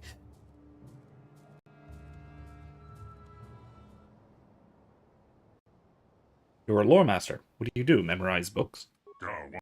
The position of Lore Master is a sacred and respected one among our people. We are the keepers of history, and the ones who pass down the traditions of our people. I am here to chronicle the conquests and achievements of the One. I have followed his exploits for many years, and yours as well. How? Mine? How is that possible? When last you came to this island, the One had just arrived with his army. We spoke then as now, and you told me of your travels and stories around the worlds beyond ours. You spoke of the magical force you wielded, which gave you power over the elements. But then you left us and went back to the stars, never to be heard from again. We wondered what had happened. That could have gone wrong, but could do nothing against you or the elders. Do you not hate me for leaving your people before? It does not matter to me what path you chose. History flows in mysterious ways, and my task is only to witness and remember which course it takes. Your actions then, as now, are memories to be passed on to future generations. When you are dead and gone, your memory shall remain with us. Okay, can you tell me of the history of your people? You had a drink before first, because, you know, I made a terrible decision about this. But I'm sticking with it. I'm not going back now. Can you tell me the history of your people? What of our people would you like to know? Tell me how your people came to be. In the time before the ancient histories, there was nothing you could call the Rakatan people. There were intelligent proto-Rakata wandering the surface of this world. Spawned from the womb of this world, they were gifted with the brilliance of thought, but tempered with the wisdom to use it. Or sorry, not tempered. When the gods of the sky first spoke to them, the ground shook and heaved, and fires raced across the surface of this world. They fled beneath the ground to escape the calamity, and dwelt there for some time. At last the gods spoke to them in dreams, dreams of the surface and the light. They re-emerged from the ground and found the land much changed around them. Gone were the plains and valleys they had known. Instead, there were islands stretching across the breadth of the world. The world had been remade for them by the gods of the sky, and they gave thanks in fear and gratitude. Tell me of the gods you mentioned. The world is ruled by the gods of the earth and sky, both living and dead. When the sky gods remade the world, the gods of the earth who had sheltered and protected the Rakata were gone. Whether dead or asleep, they have not been heard from again. Here we go. Nor do the gods in the sky listen to our pleas any longer, although we can see their lights gleam in the heavens. So we mortal Rakata are left to our own devices to make the future we demand of ourselves. Tell me of your first civilizations. Back in the days of the First Awakening, where our people rose from the ground and brought the light of civilization to our new world, our people spread far and wide across the islands. Among these peoples, there were some that rose to greatness on the largest islands, Rakatans of vision and forethought, who brought great moments to themselves and their leaders. Monuments, not moments. And these creatures did not know their strength. They did not draw upon the knowledge of their past to feed their present. Of course, these cultures, with their centers of learning and their great temples, collapsed in riots and chaos, bringing their cultures from the world in an orgy of violence. It was 1,000 years of darkness before the light of the First Empire rose upon the blood of the past. Tell me about this First Empire. With the first civilizations of our people destroyed and chaos and anarchy sweeping the islands, it seemed that the time of darkness had descended upon us that would never end. But a strong nation of survivors yet endured. In one of the smaller islands near the equatorial regions, they had not forgotten the oldest traditions, and learned from the gods of the earth while we dwelt beneath the surface. Taking the knowledge of their elders and passing their wisdom and skills on to the next generation by eating their flesh, they built a culture unrivaled throughout history, greater even than your vaunted republic. For millennia this empire stood, uniting the many islands of our world into one cohesive whole, each generation passing its strength on to the one that followed. But fate was unkind to those great Rakata, those first of our kind to rise above savagery and create a true lasting civilization. Tell me what happened to the First Empire. Our skin has been hardened and turned black from the time our people spent beneath the surface. For always at the fringes of society there were rumors of those of other colors who survived above the surface, while we dwelt below. We can pinpoint no direct cause for the collapse of the First Empire, but it was swift and total. What had taken centuries to build was maintained for thousands of years, disappeared within 10, perhaps 20 years. From the ancient cities we have examined, there have been much fighting and death, as well as great fires that burned bright and hot enough to melt the stones of their palaces to glass. Also, in scattered fragments and records, we've heard of people being found, people unlike the Rakata, but taking our form, who waged a monumental war that tore civilization apart. What this war was, or who those beings were, we do not know. They are the demons of our legends now. We believe them to be gone, wiped out in that vast conflagration. We cannot know for sure. They're not wiped out. That's the Celestials that they're talking about. The Celestials, who were first the Sky Gods, granted the Rakata their place and their technology. Then the Rakata rose up against them, established their evil empire, and then the Celestials kind of came back and effed him up before sort of ascending and becoming one with the Force. That's the entire backstory of the Star Wars galaxy in like 20 words or less. It's absolutely fascinating. I love the lore on the Rakata and the Celestials, and honestly, the Kermit voice is not really doing it too much justice. But at the same time, this is also the very primitive and confused version of the story. I'll try and do it more justice when we talk to the elders, the other tribe, because I think they know it a little better. Tell me of the One. The great story of the One would take many days to tell in its entirety. It is my specialty, of course. What would you like to know of his great story? I don't care even slightly. I really don't care about the One. I get it. He's a big old powerful chieftain guy. Okay. Oh, what happened after the collapse of the First Empire? I didn't get to that. Our civilization lapsed back into savagery. We were no longer the great people of centuries past. Brother turned on brother, tribesman on tribesman, until all fought to destroy one another. The legacy of the final war and the collapse that came after it is still an echo with us today. We are a fractured people still. Many tribes dwell on these islands, warring with each other constantly. Each seeks to grow its own strength, absorbing that of its enemies through our flesh cut down in battle, but none has been strong enough to exert their influence over more than a handful of islands, until now, that is. We are now in the midst of a great war of reformation, of reclamation. Tell me about this war of reformation. I assume the One is leading a big old religious crusade thing. Before, none were strong enough to bind together the tribes and unite them towards a common goal, but that changed. Now we do have a leader, and under him, we have swept across the islands, conquering all who have stood before us. This leader is the One. Over the last 20 years, we've conquered over 100 islands, both large and small. The One has led us to victory where none have before, further strengthening us with the blood of our enemies.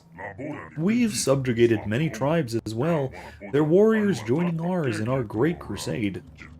But recently things have not gone so well. More and more outsiders fall from the sky and kill our people. More and more tribes resist us or even rebel. It has taken a great part of our strength to resist, but under the One, we shall prevail. Nothing shall stop him from forming the Second Empire. What's the One doing here, then? We heard of the temple on this island, the Temple of the Ancients, a building the like of which has not been seen anywhere else.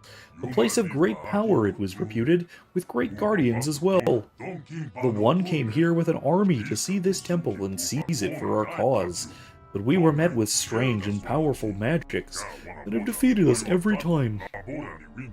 So now the One sits here and broods on his troubles, listening only to the messengers who bear his orders to all corners of his territory.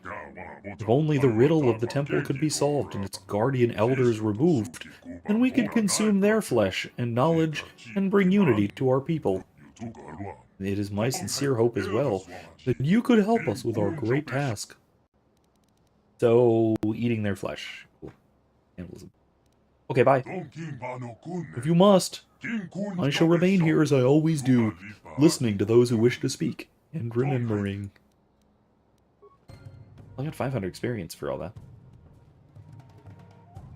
It was worth the frog in my throat. Oh, God. That was, like I said, I love the deep lore of the Rakata and the Celestials and the Qua and the Gree and basically all of the precursor races. Really cool stuff. You're the one who defeated our warriors in combat, aren't you? The one who wields the magic to defeat the elders. I wield the Force, yes. It's glorious to see such power come to our aid, when all was thought lost here on this God's forsaken island. To be able to command the elements in such a way is awesome to behold, and must be even more so to wield. I think you misunderstand what the Force is. I am sorry for not comprehending your great powers. What then are they?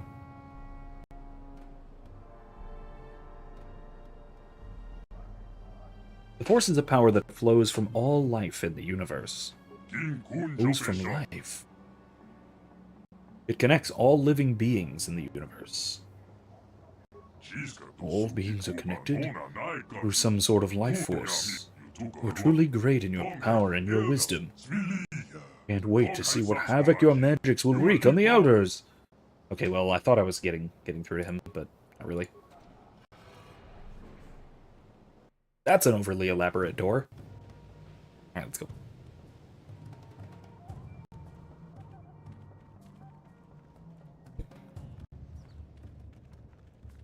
Let's see. Oh, cool, more Gizkas.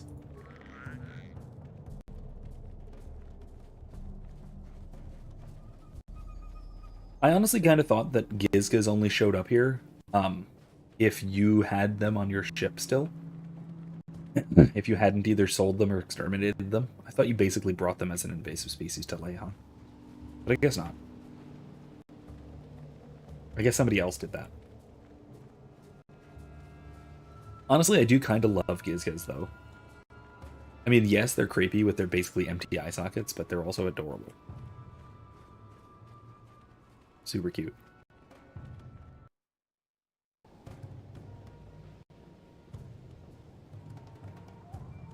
Oh, Erica, if you're there at the moment, speaking of Gizkas, please remind me that in our tabletop, Indra needs to have a pet Gizka.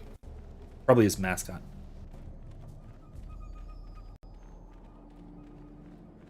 He also probably paints it on the side of all of his, like, speeders and ships, stuff he races.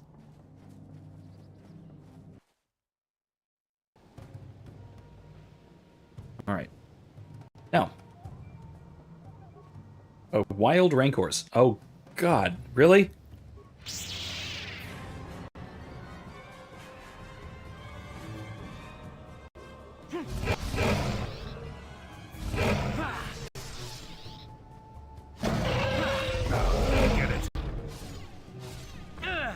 Oh, God. That was a lot of damage.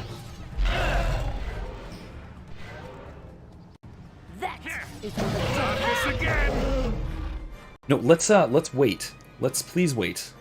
Oh God. I still got it. That is what a Jedi can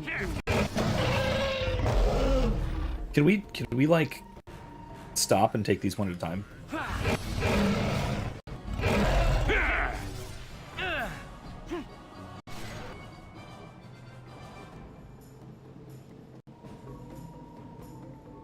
Sure. That is what a Jedi can do.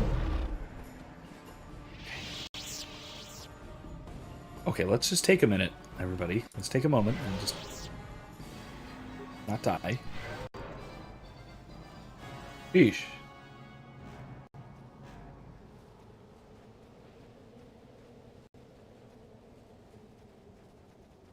We just need to get to the other side of the temple, which is it just right here?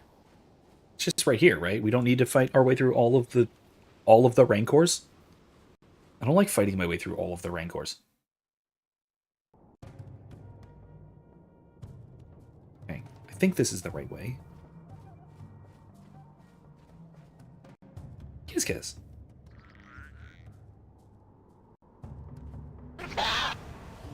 Oh. Oh, mines.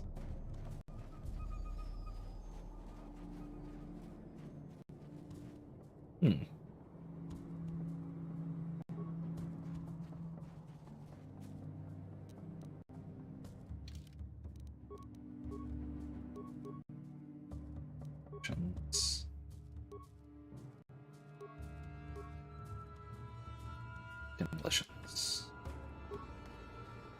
Let's go ahead and cover these, shall we? Oh God, really?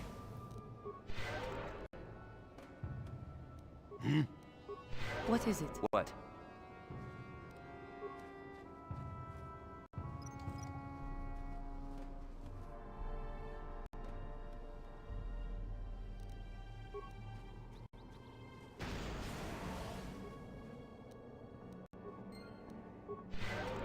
And you need? Yes? Sure.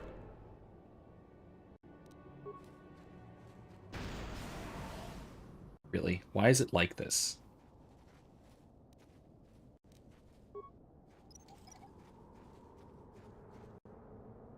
Yes? Your wish? Yes?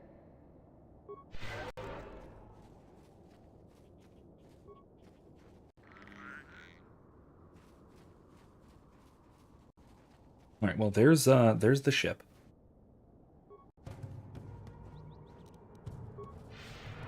Oh. Ow.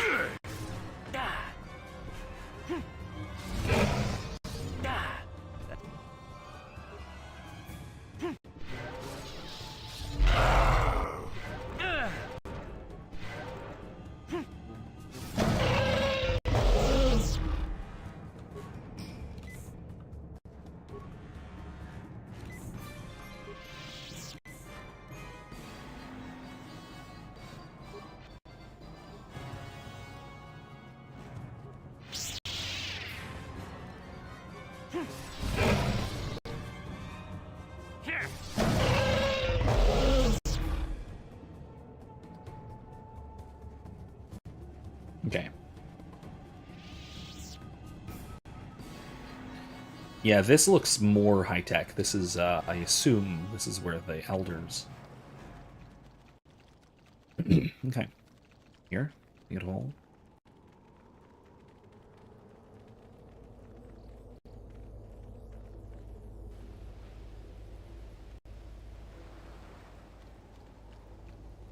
Can we just come through here, or no?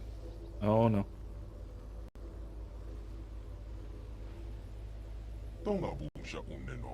You're not Ricardo. What is your business here, Off-Wilder? Yeah, this looks ominous. This is also way more polite than the last greeting.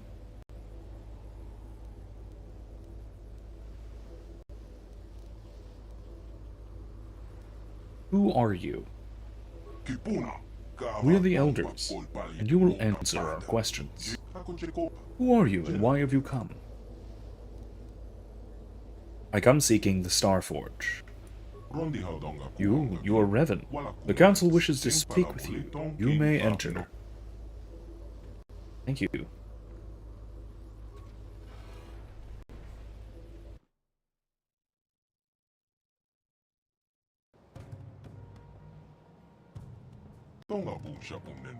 We of the Elder Council did not expect to see you again, Revan. We thought you had betrayed us. Why have you returned to our village after all this time?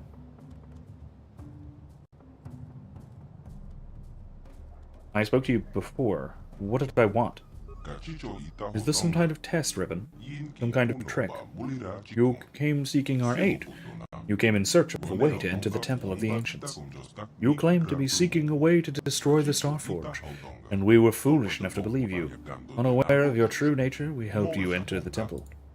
But you betrayed us, Revan. Instead of destroying the terrible legacy of our ancestors, you unleashed the evil of the Starforge upon an unsuspecting galaxy. And now you stand before the Council of Elders once more. And once more we ask you, for what reason have you returned, Revan?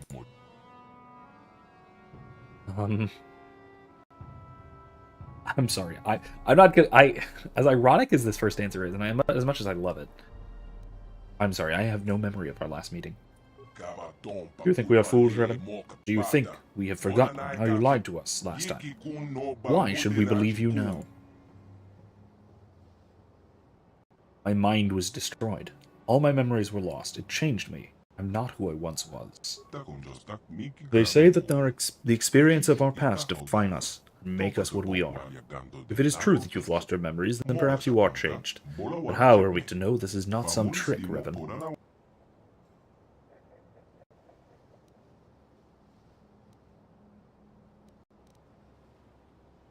I am a servant of the light now.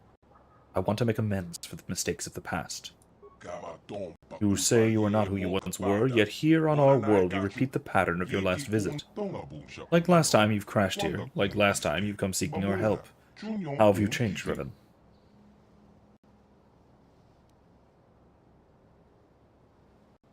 The one. No, that's what I did last time. This is exactly what I did last time. No. I cannot prove what is in my heart. only ask that you judge me by my actions. We sense that you mean the words you speak, but the words are easy to say, and it is actions that prove the true nature of your character. You must prove to us that you are not the same as you once were, Revan. You must prove that you have changed. How can I prove that? Recently, several of our scouts were captured by the One. Most of them were brutally slaughtered, but we have information that one of the scouts is still alive. They will use unimaginable tortures to force the scout to reveal everything he knows about our tribe, and once the One is done with him, the scout will be executed like the others. You must prove you have truly changed by risking your own life to save another. Rescue our scout from the clutches of the One, and we will consider helping you.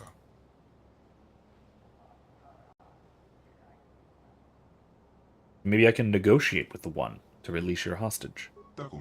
We would prefer it if you could find some way to save the prisoner without bloodshed, but we don't believe that will be possible. The One does not like to negotiate. So if I save the prisoner, you'll help me. Risking your life to save the prisoner would show us that you are sincere about making amends for the past.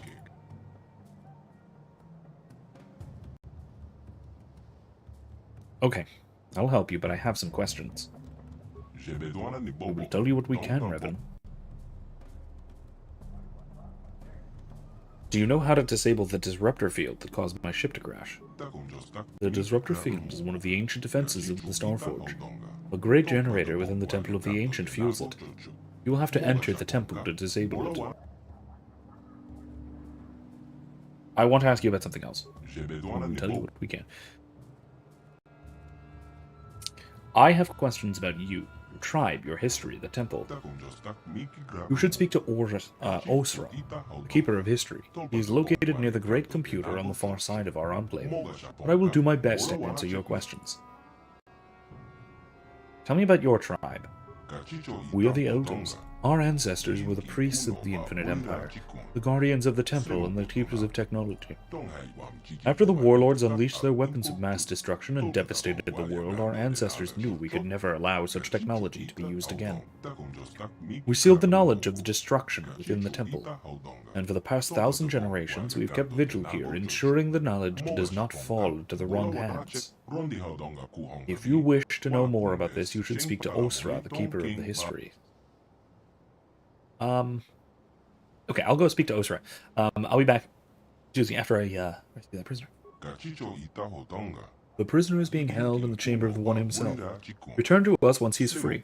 Until then, you're free run of our enclave. Where's Osra? I want to speak with Osra.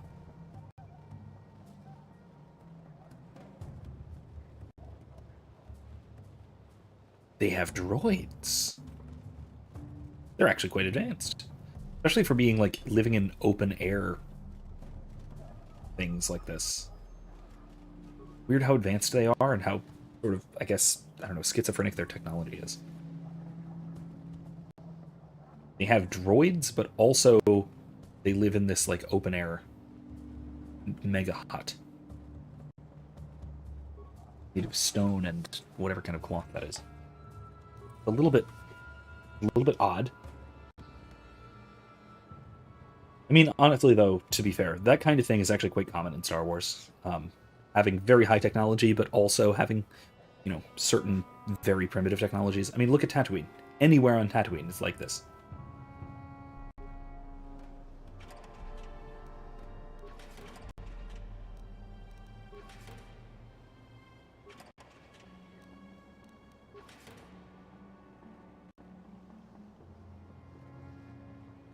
I don't just mean, like, sand people on Tatooine. I mean just, like, regular humans, etc. on Tatooine basically have this kind of weird technological schizophrenia where they have the extremely advanced things like droids and speeders and all that, blasters and yada yada, but also at the same time live in basically wattle and daub huts.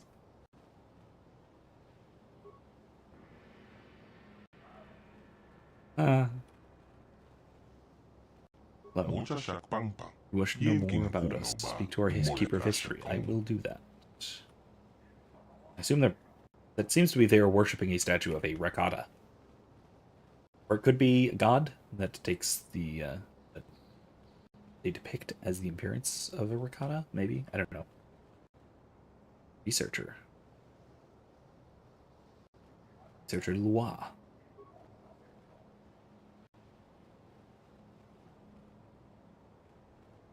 I will need a special key. I have a lightsaber. That's a key. I really wanted to. We've returned to the last ribbon. I was beginning to wonder what had happened to you in the temple. You know me. We had met previously when you last entered our enclave many years ago. You inquired as to my research then as well. You came here and gained access to the temple, and were never heard from again.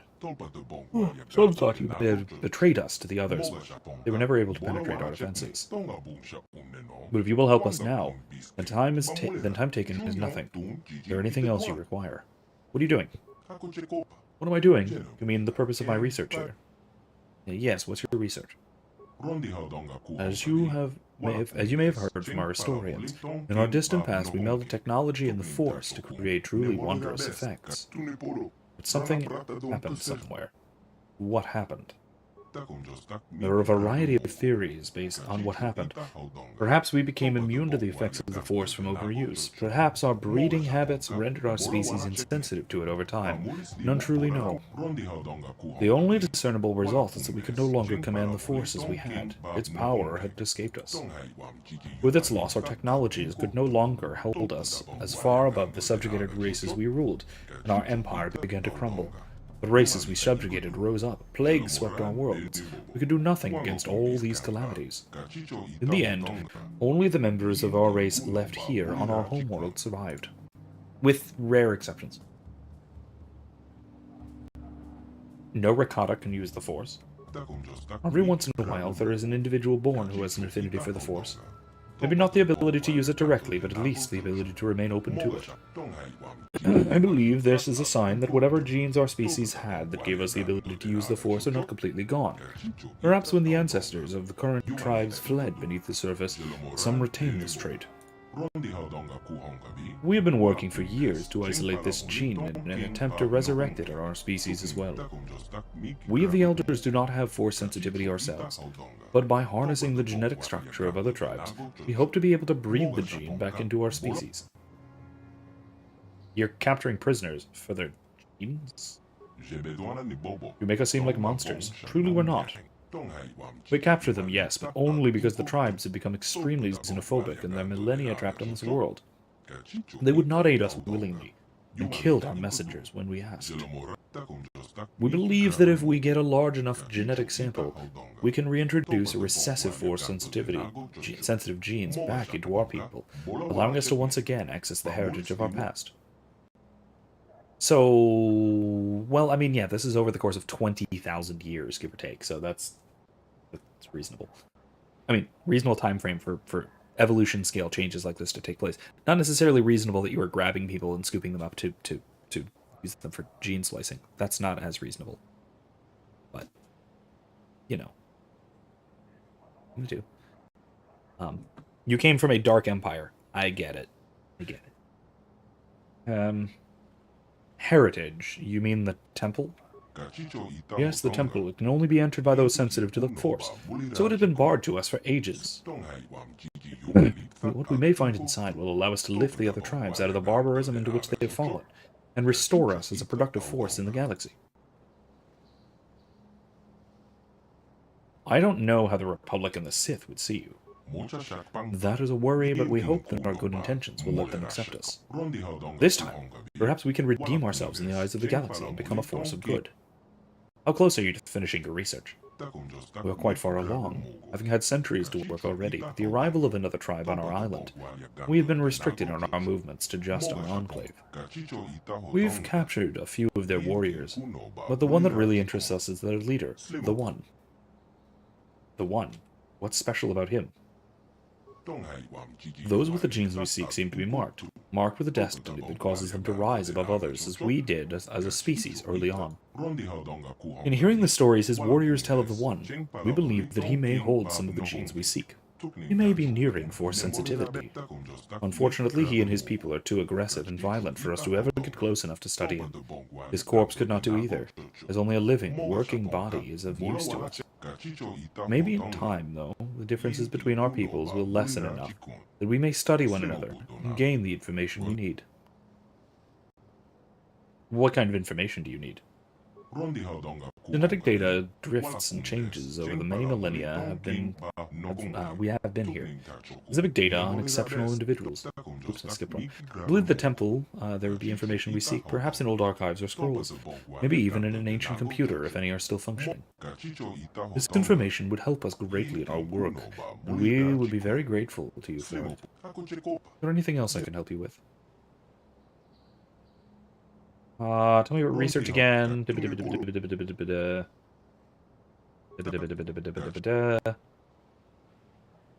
What is your research then? Genes. I mean the temple. Let's see you. How close are you finishing?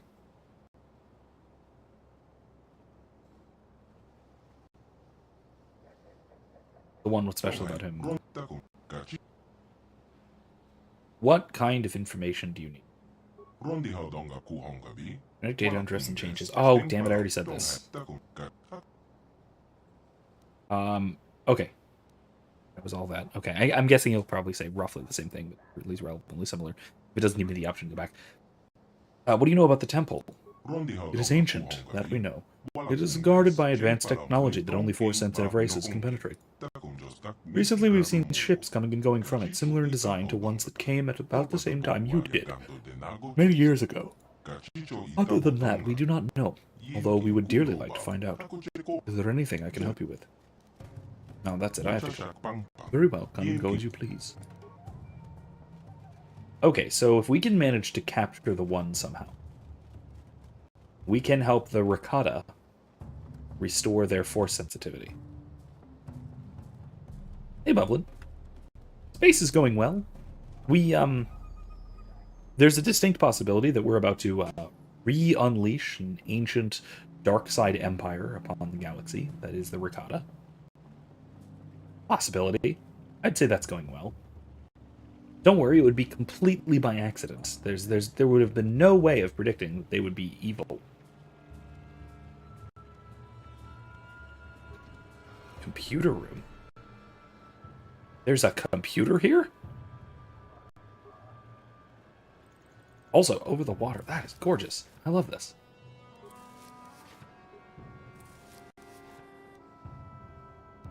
Nice. Classic. Releasing of space evils. Absolutely. Releasing of ancient space evils. Even better. More stuff. That actually brings up a funny point that so I have a character that I've used for a lot of RPGs, a lot of like tabletops, that originated in a Star Wars LARP, live action role playing game, back that I played in college.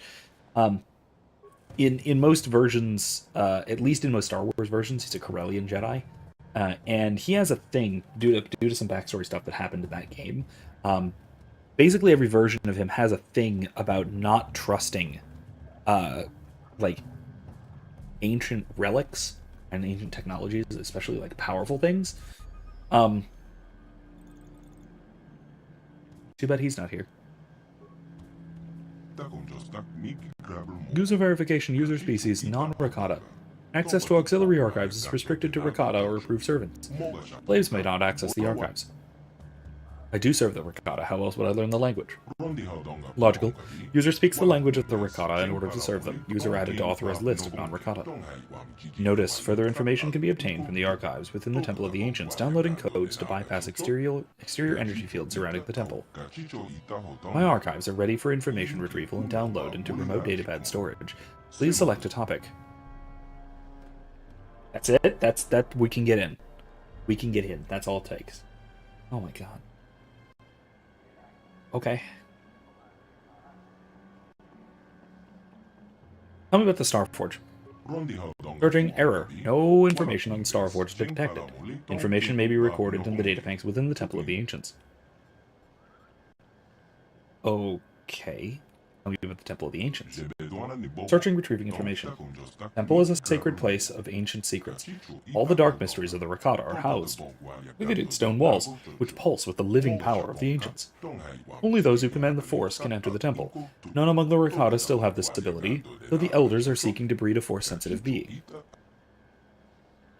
Okay. How can I get into the temple? Searching, retrieving information. The shields constructed by the elders to guard the temple are controlled from the summit of the structure. Anyone inside the temple may temporarily shut down the shields. There's only one way to access the temple from the outside. The shields are designed to lower in response to a ritualistic chant, detailed in the ancient text held by the Keeper of History. To protect the secrets within the temple, the chant will only work if spoken by the Rakata. No other species can create the proper intonations that will trigger shield deactivation. Something else. I'm looking for the secrets of the ancient Rakata. I'm sure he's not going to tell us anything. Achieving information. These secrets are locked within the Temple of the Ancients. Yeah, that's what I thought. Something else. How can I shut off the disruptor field around this planet? The disruptor field is controlled by a generator within the Temple of the Ancients. Once inside the temple, the disruptor field and the energy barrier around the temple can both be deactivated. Okay. And something else. I want to know about the history of the Rakata. Retrieving information. At its peak, the Infinite Empire, the Rakata, ruled over 500 planets and was comprised of 10 billion Rakata and over 1 trillion slaves scattered across the galaxy. That is an unbelievably small number across the galaxy. 10 billion. That's like 1.5 Earths. But over time, the Empire grew weak and corrupt and turned against itself. Civil war, slave rebellions, and a great plague spread throughout the galaxy. Yeah, that's like that's like less than 1.5 Earths. And Earth is relatively sparsely populated by like galactic terms. Like there's Coruscant. Most estimations put the population of Coruscant at like 3 trillion.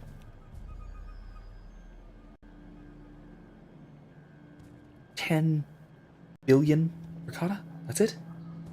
That's insane. That's insanely few for a galaxy-spanning empire. Which again, I know lore-wise the numbers on the Rakata and Infinite Empire are really sketchy. There's real weird issues about it, especially if you look at their geographical, like astrographical territory, how much of the galaxy they conquered and held compared to how many planets. They had like bits and bobs and little ones here and there spread all over the place and like nothing in between.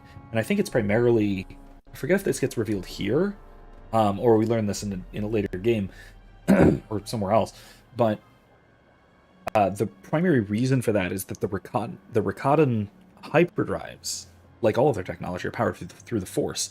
So their navigation systems could only go to planets that were rich with the Force. So Tatooine before it was glassed into a desert, Kashyyyk with its giant rocher trees, Manan with its teeming pool ocean of oceanic life and microorganisms, things like that, places like this. So there are lore explanations for some of the weird idiosyncrasies, but there's still some really weird idiosyncrasies. So a plague. Its origins were unknown, perhaps the creation of an enslaved species, perhaps a mutation of a natural virus. It killed only Rakata, and spread to every corner of the galaxy. The Infinite Empire crumbled into dust as the Rakata survivors fled back to their home world, isolated and hidden from the rest of the galaxy. But even hidden here, this forgotten planet, they were not safe. Millions died from the deadly plague. Many more died in the never-ending civil war. The history of the Infinite Empire ended 20,000 years ago. Now the Rakata are nothing but a few scattered primitive tribes, battling for dominance and control. That's something else. What about the elders? I'm fairly certain that the plague and such was crafted by the Celestials as sort of a strike back against the Rakata who kind of attacked their empire ages ago. At least that's heavily implied in a few places. But regardless, the more I see stuff, especially firsthand, like actually hear like this kind of thing, rather than in second party, I guess in like third party materials. The closer and closer this gets thematically and even structurally to some of the stuff with the Ancients and Stargate. Which, I mean, really, the Celestials really remind me of the Ancients to a great degree.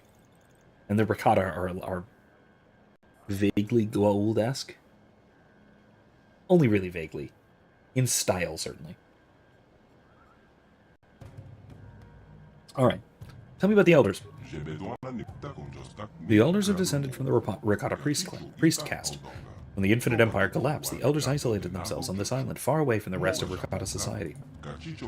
The Elders hid their secret technology from the Ancients within the temple, fearing it could be used to bring about the extinction of the Rakata species. Deprived of the knowledge of the Ancients, the other Rakata degenerated into primitive tribes engaged in constant warfare. Only the Elders have preserved the true history of this world. Alright, that's all. I'll be gone. Please return with further information from the auxiliary archives. Oh, there he is, Keeper Orsa. I should have spoken to you first. Greetings once again, Revan. I'm glad you have returned. I couldn't believe that you had betrayed us, despite what the Council said. I'm sorry, I don't remember you. My name is Orsa. I am the Keeper of the History of the Elders. The last time you were here, you had many questions for me. The Council told us of the destruction of your memories, but I still hoped you might recall something of our past discussion. Look on the bright side. We can have those discussions again. Yes, I suppose that's true. As you can imagine, I have few opportunities to share my knowledge with those outside our enclave. Actually, I do have a few questions for you. Yes, of course. Although you may forgive me if some of this starts to seem familiar. After all, we did go into the history of the Rakata at some length the last time you were here. I will do my best to enlighten you with the knowledge I hold. What subject do you wish to learn about? Alright, let me see. Let's go with... Let's just go in order. Tell me about the beginnings of the Rakata Empire. Long ago, we Rakata were a great spacefaring people. Our ships combined technology and the power of the Force, and we were able to pilot them to the farthest reaches of the galaxy. Everywhere we went, we found civilizations less advanced and weaker than our own, but instead of helping them advance, we conquered and enslaved them. Back then, we could still command the Force. That, combined with our advanced technology, made our march of conquest irresistible. Soon the Infinite Empire stretched across the entire galaxy. Over time, we lost our ability to use the Force. Some believe we had used the Force for so long that we evolved biologically and became immune to its effects. In any case, once we lost our sensitivity to the Force, our empire began to fracture. We had to revert to more conventional space travel using inferior technology. Our ultimate collapse was inevitable. So basically, they couldn't use even, like, hyperdrives anymore. Which really is a big deal. On a galaxy-wide scale, that's really quite something. Alright, how did the Rakata Empire collapse? Long ago, the Rakata ruled all the known galaxy. All the species bowed down to us. But we were a corrupt people, and in our fall from glory, there were terrible lessons that must be learned. The Infinite Empire was built on slaughter. It was inevitable, it should collapse upon itself. War, plague, slave rebellion forced us to retreat back here to our hidden homeworld. Here, conflict among power-hungry warlords escalated into full civil war. Terrible weapons of mass destruction were unleashed, driving most of the Rakata far beneath the earth for shelter. The devastation ravaged the world. Our people were scattered, our cities leveled, our very existence all but erased. The glory of the Infinite Empire is now nothing but dust and bones. In the past few thousand years, small bands of Rakata have begun to return to the surface, but they are primitive and superstitious creatures. Only we Elders remember anything of the true past.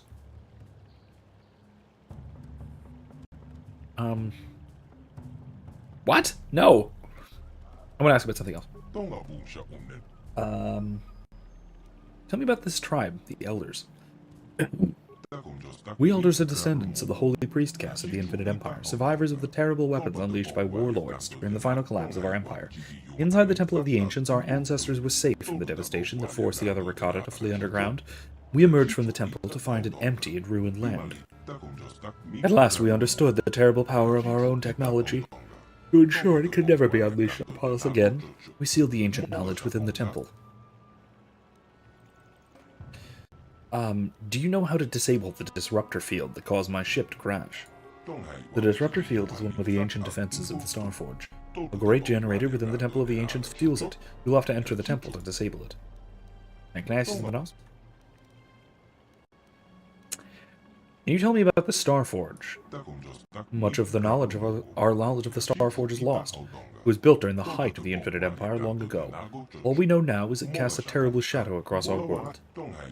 We elders have longed to destroy the Starforge for many generations, cleanse ourselves of its evil presence, but we have neither the knowledge nor the capacity.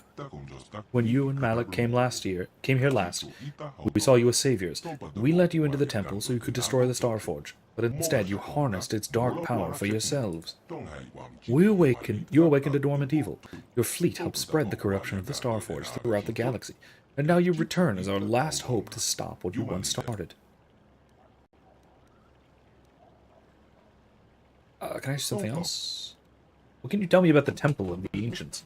Or actually, wait, what can you tell me about the other tribes? You told me about the temple. Many centuries ago, the other Rakata began to emerge from the underground warrens, where they had sought shelter from the devastation of the warlords. But these Rakata were as violent as the warlords that they had once fled millennia ago. After centuries of battle and bloodshed, the tribe of the One has emerged as the strongest of them all. Now the One, lured by half-remembered legends of his people, lusts to possess the terrible power locked inside the temple. We can never allow that to happen. Have you tried reasoning with the One? When the One first arrived on this island, we sent emissaries under a flag of truce to try and negotiate with his tribe, but all our envoys were brutally slaughtered.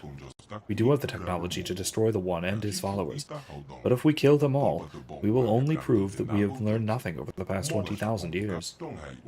The One is mad with power. We choose not to fight him. Our only course of action is to stay here in isolation, where we're safe, just as we have done for the last 20,000 years. Alright, I have to go now. Thank you. Yes, of course. You have much to do and little time to do it. But if you ever have any questions for me, I will be happy to try and answer them. Cool. I mean, that gives me a little hope that by helping them, we're not unleashing an ancient cosmic evil upon the galaxy. I mean, we still might be, to be perfectly fair. Possible.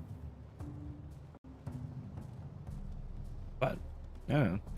It's also worth noting that, if I recall, even the light side cannon, the one that you do actually help the elders, 300 years later, the Rakata are not, like, established on a galactic level.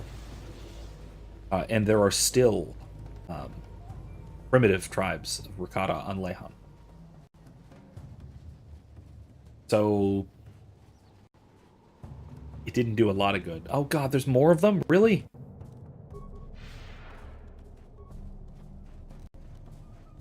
Stop it.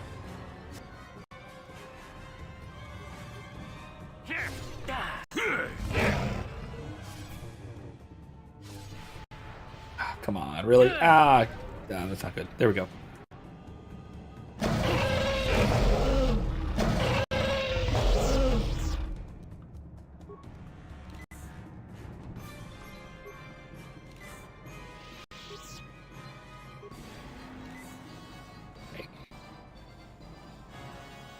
At this late point in the game, I'm perfectly fine just spamming through my healing items rather than using up force points. But... Alright. I mean, this one and also the last stream have been great little lessons in the doom of the dark side, the fact that the dark side can't actually get anything accomplished in a stable manner. Certainly not in the long term, because oh, hello. Much like the Infinite Empire. Not this again. That come on. is what a Jedi can do. Oh, Jolie. Yes.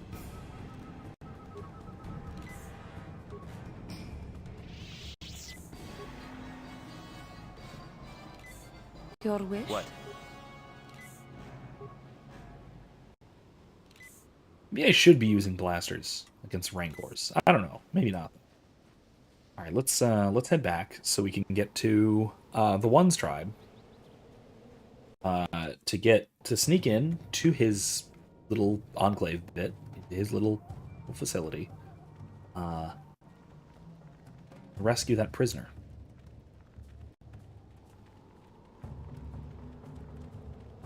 And then we're probably gonna have to fight our way out, aren't we? I doubt there's a peaceful way of resolving this. Unless we can just convince him that we already defeated all of them, at least temporarily. I doubt that will work, though. Certainly not long term. In the very short term, that might actually get us through. Oh, probably not. Probably not.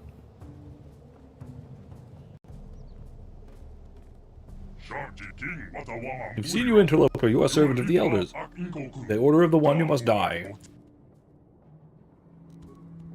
That's not good.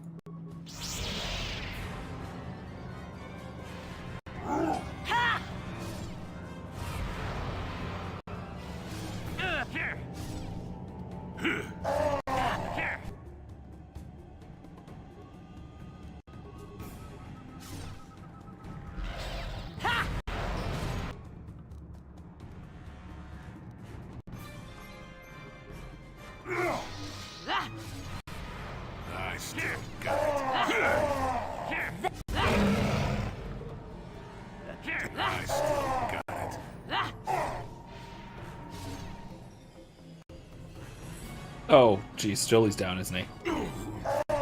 Oops, that's not good. That is what a Jedi can do.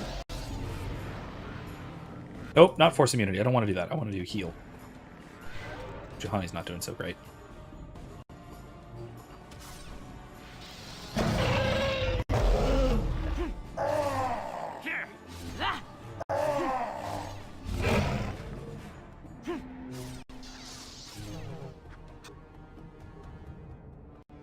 She do here?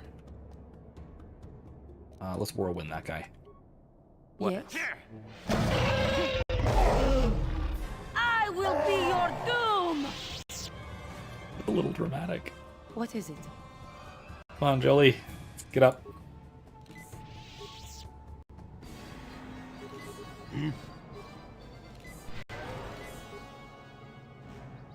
Don't want to use the Force. I want to use technology to heal, so I don't use up my force meter. I don't want to get tired. They're going to come on over at their own sweet time, don't worry.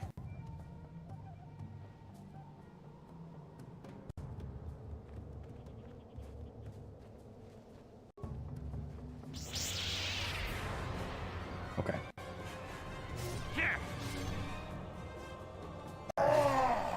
Okay.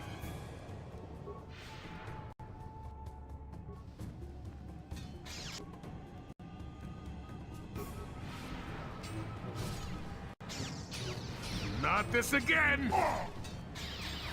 Not this again! Really? Come on.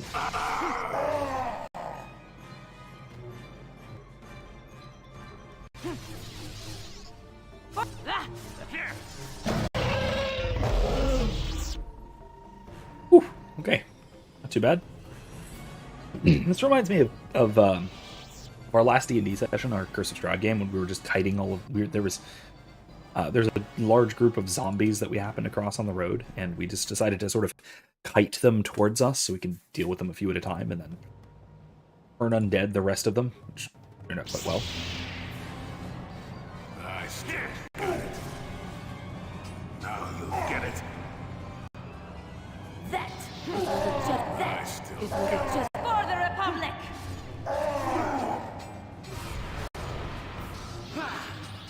That is what a Jedi can do.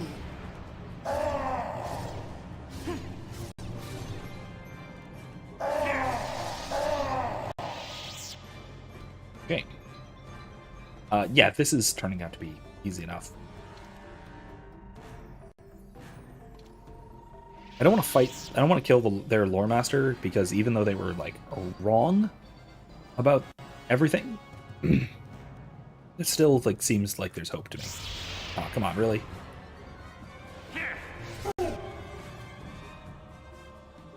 Yes. For the Order! That is what a Jedi can do. You guys coming or nah? Nah, you're fine. You're just gonna leave us. You're just gonna let us be. Let us be. Get it. That is what a Jedi can do. That one is just gonna let us be, though.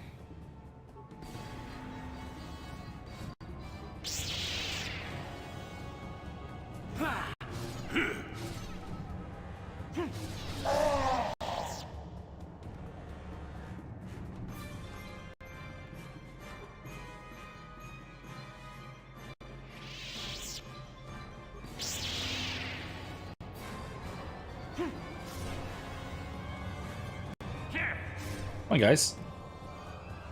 No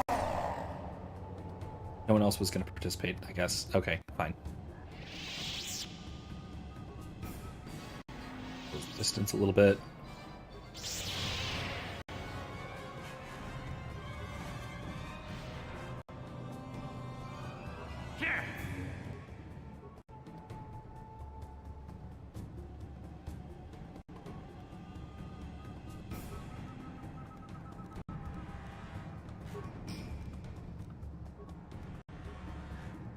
Yes.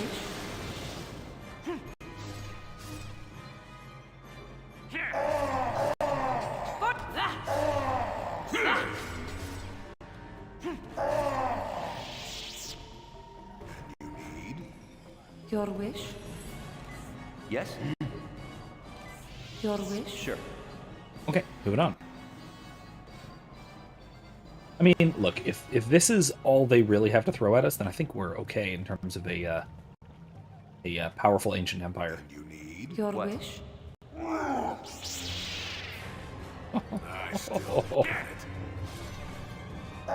think we're okay. Yeah, this is. I mean, to be fair, it is. It's really their incredibly advanced technology. Their technology fused with the Force that is the real threat, and currently these are a bunch of Force-blind, primitives.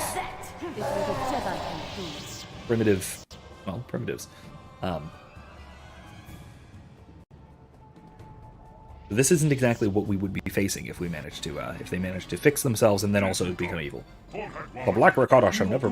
What? Oh, here we go. He's releasing all of his Rancors, isn't he? Oh, yeah, he is. That is what a Jedi can do. Jesus, okay.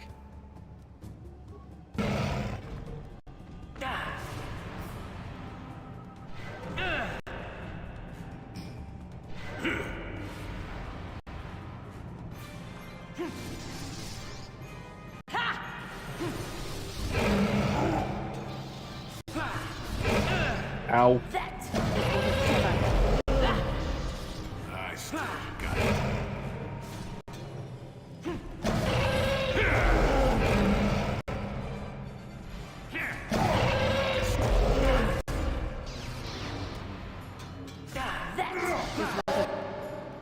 Got him. That is what a Jedi can do.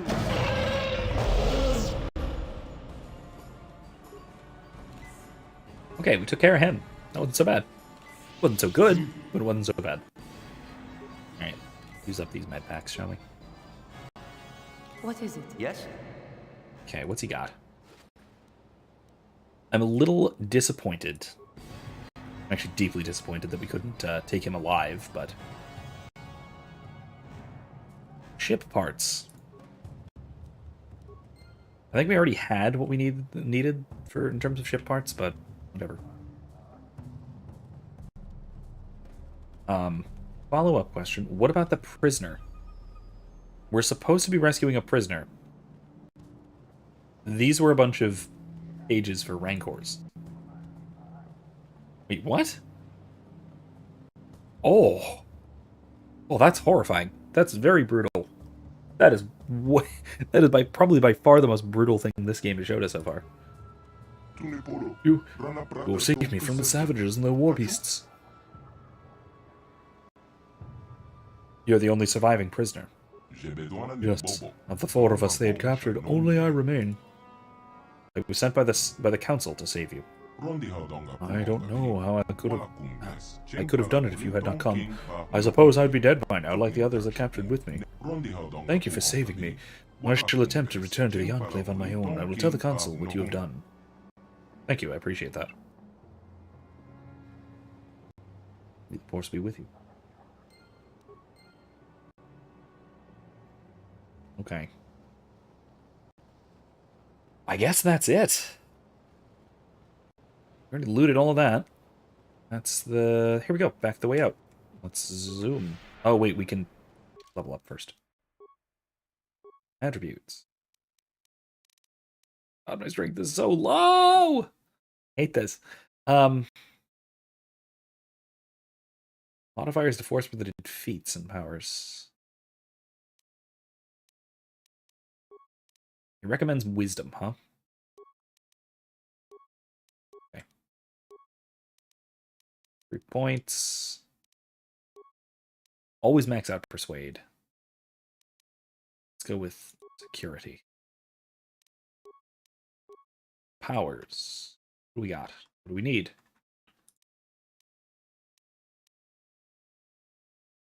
Probably do force suppression, right?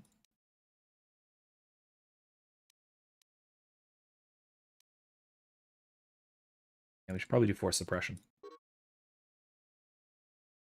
Oh. Okay. And I forgot.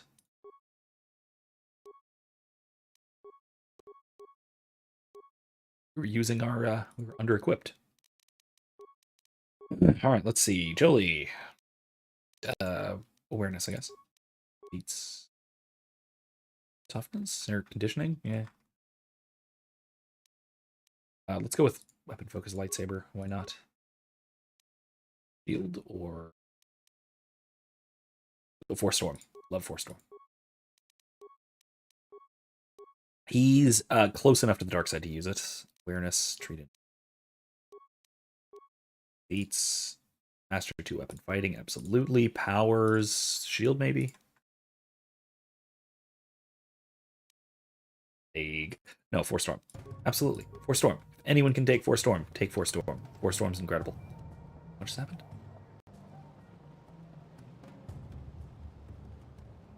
Turn around backwards. Alright, let's go. Alright, so we've got a half an hour left tonight. That should at least get us back to the Elders and to talk to them a bit more. Then we will do the Temple next week, and that actually might get us into the Starforge. We might finish next week. There's a real possibility we're going to finish next week. No guarantees, but it's really possible. Are you guys coming in? Come on, guys. You want to help? I guess I'll do it myself. That's fine. No, I don't. Just... You could have survived. You could have survived. That is what a Jedi can do. You could have survived. What, they're going for it? Okay. I guess they're going for it. I still got it. That was unnecessary.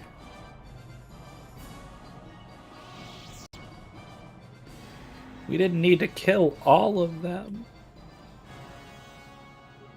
They unfortunately insisted. Come on, Jolie. Jolie. There you are. Come on. Let's get out of here. We've killed the one. That's their most, like, warlike, warmongering chieftain. So we should be okay. Maybe they'll just leave. There's, like, a very small handful of them, at least in this little enclave.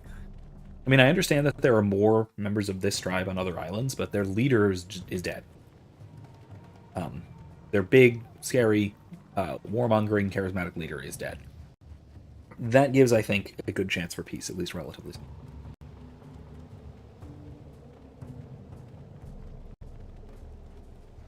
Okay. Here we go.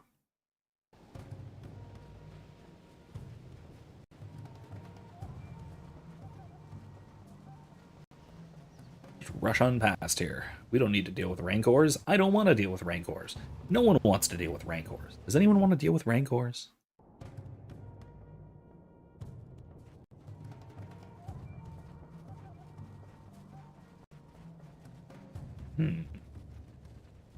I should make my tabletop deal with Rancors.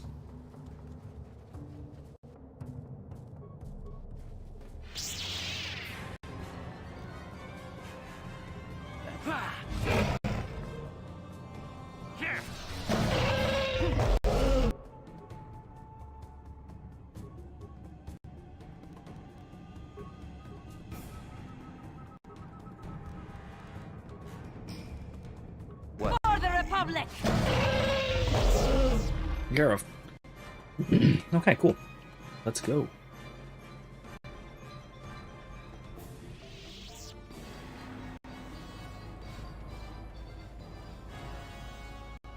I wonder how a fight with a Rancor would go in Age of the Empire. Revan, you're back. Our scout has told us how you rescued him. His injuries are severe, but we believe he will survive. We are all grateful for what you have done. So now will you help me? Risking your own life to save our scout seems to prove that you have changed significantly since the last time you were here, Revan. But you have deceived us before. We must discuss this in greater detail. We must have some privacy, Revan. We will return when our deliberations are done. Are you at least going to let me talk to your scientist, Finn, and stuff while you're liberating? I'd like to do that. He seemed to like me. So did the historian.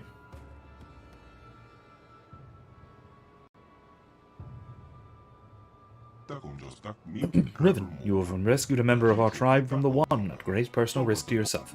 We believe this action shows you have truly changed since your last visit here. The Council has decided. We will trust you once more. For many generations we have sought a way to enter the Temple and discover what it means to destroy the Starforge. But only those who can command the Force, those like you, can enter the Temple of the Ancients. We no longer have that power. That was why we helped you the last time you were here. But you cannot enter the Temple without our help, Revan. Only the ancient rituals of our people can lower the shield for you to enter. You need us as much as we need you, Revan. Looks like we'll be working together then. For our own sake, and that of the entire galaxy, we hope you truly mean to atone for your past evils. When you are ready, Revan, we will take you to the temple. But the temple is a place of sacred power. If you are to enter, you must do so alone, in the tradition followed by our Rakata ancestors for the past 1,000 generations. Why do I have to go in alone? I'd really like to take my Jedi companion with me, but when you were last here, we broke the ancient tradition. We allowed you and your apprentice to enter the temple together, and it brought untold suffering upon the galaxy. We believe you truly wish to destroy the Starforge this time, but the lesson of the past is not easily forgotten. We will not defile the sacred rituals second time. Only you alone may enter. Fine. When I am ready, I will go into the temple alone. Then it's done. You have only to let us know when you are ready to enter the temple. I'll be back when I'm ready to enter the temple. As you wish. Speak to people. We'll now go speak to people. I want to speak to the scientist. And then, I guess to the historian. Mostly I want to speak to the scientist about, now that the One is dead. Whether his research is, whether that is a sort of setback for his research. That's not where he is. He's on the other side, isn't he?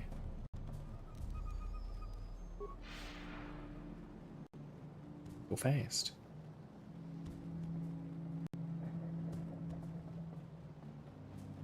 Yeah, I was hoping to be able to get him alive, but that was definitely not an option.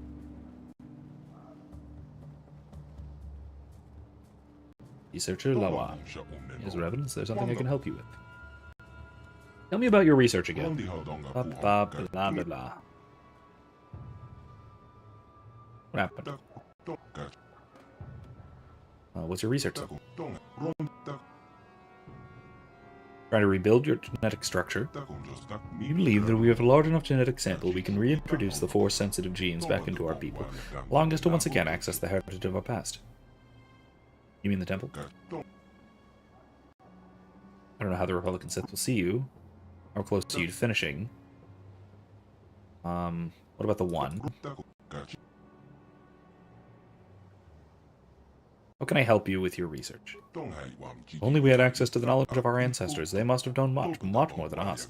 They had a much greater population sample to work with. I believe that the temple, there may be information we seek. Perhaps in old archives or scrolls. Maybe even in an ancient computer, if any still functioning. Okay, we've already heard this. Okay, never mind. Alright, well, let's go into the temple then. That's it. We have what we need. Which is that we need to find information. Not exactly what that information is, but that we need to find it.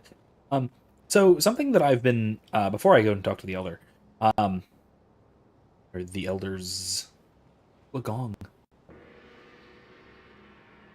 Before I talk to them and go into the temple, I want to bring up that once we do finish this game, which is probably, honestly, probably next week, after that, I've mentioned this before, but I would really like to do a one of my live streams on Monday to watch and discuss. Just basically pausing our way through a video essay by Noah Caldwell-Gervais, or at least the first half of it, the half that is on Knights of the Old Republic 1, because I think he gets a lot of things right, and I think he gets a lot of things wrong, and I think it's definitely fruitful for discussion. He talks about the hero's journey, the way that this aligns and misaligns with the hero's journey, and some good takes and some really bad takes about the hero's journey, and some stuff about Star Wars and the lore and the mythology, and how the mythology plays into our world, and then also some stuff about gameplay and how the gameplay works and how the gameplay plays into those sorts of things. It's an interesting, albeit flawed, video essay. I think it's one worth discussing, talking about. If that is the kind of thing that anybody would be interested in, do let me know in the Discord. Just go into gaming or something like that, tag me, and let me know that you would be interested in doing such a thing on a Monday night. It probably wouldn't. It definitely will not be this coming Monday, a week from today. But there's a very good chance that it will be 2 weeks from today, after we've finished the game. So I'd very much like to do that. So anyone who would be interested, I certainly am. Do let me know. Let's see. Are you ready? I want to enter the temple now. Time has come for you to atone for your past crimes, Revan. But the task ahead will be difficult. Those you call Dark Jedi, followers of your old apprentice, now dwell within the temple. There's Dark Jedi inside the temple. How did they get in there? Last time you and Malik entered the temple, you must have found the controls to raise and lower the shields. Those inside can lower the barrier to allow other Force users to enter and exit the temple. But they will not be able to prevent us from using the ritual to gain you access. Once inside, however, we can do nothing to help you. Go to the temple now. We will meet you there once the ritual has been prepared. Remember, in accordance with the ancient Rakata tradition, you must enter the temple alone. Well, let's go. Do it alone, I guess. I'm not pleased about the going alone thing. But, you know, atonement.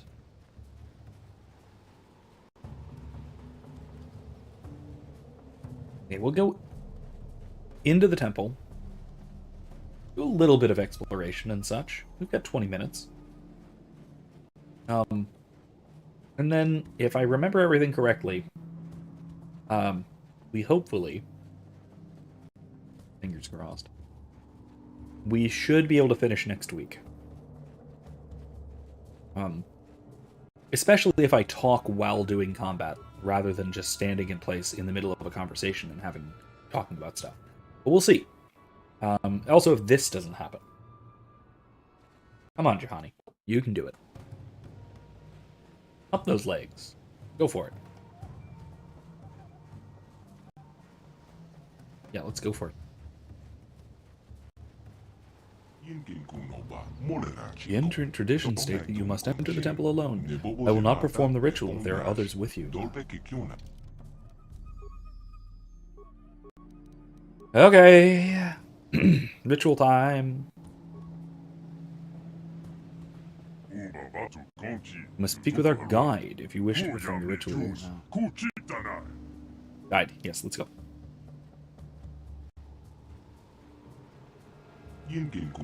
I will begin the ritual. It will take many hours, but when it is complete, you must be ready. The shields will not stay down for long. Prepare yourself.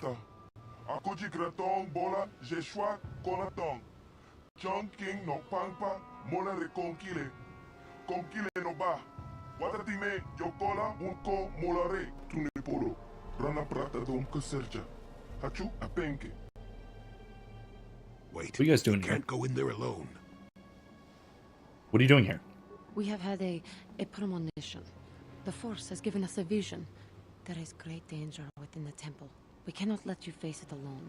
You might be walking into a trap. Maybe Malak himself is waiting inside. Even if he isn't, that temple will be crawling with dark Jedi. You'll need all the help you can get. No other can go with you into the temple. You must enter alone. That is the way of the ancient ritual.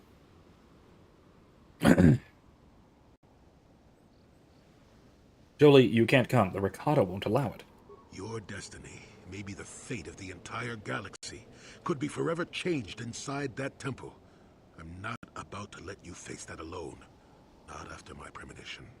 There's a reason I had that vision. Jolie speaks for both of us. You must enter the temple, but we must go with you. So you just tell that guide of yours to do whatever he has to do to get us all inside the temple. I'm not going in alone after all. Lower the shields. No, you must enter the temple alone. I will not lower the shields. I don't know what he said, but it sounds like your guide's being stubborn. We don't have time for this. The Republic fleet is on the way, and we're stuck on this planet until we deactivate that disruptor field. You have to convince him to get us inside that temple. I cannot destroy the Starforge alone. They must come with me into the temple. I believe you. The elders have said you wish to destroy the Starforge and end this terrible legacy of our ancestors. If you need help to do this, I will not stand in your way. I will resume the ritual now. Why do I get the feeling this is going to take a while? Still, we better stay ready. As soon as those shields go down, we have to get inside the temple.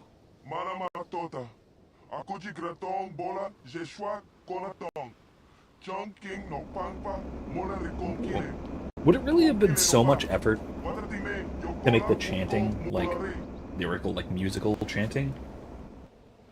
Or at least, like, slightly rhythmic chanting? Would that have been so hard? Lord Malak, the preparations are nearly complete. Every day the Starforge adds more ships to our fleet. It is operating at nearly 300% of our projections. The fleet is assembling around the Starforge and awaits your instructions. Patience, Commander. My new apprentice is nearly ready. Once Bastila joins her battle meditation Dude, put it back to our on. enormous fleet, we shall be invincible. Then we shall begin our final conquest of the core worlds. The Republic will be crushed forever. As you wish, Lord Malak. Honestly, that's a really good, weirdly horrific kind of design for a Sith.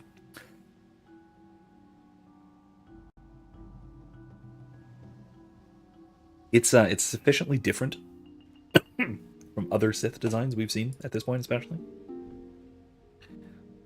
Okay.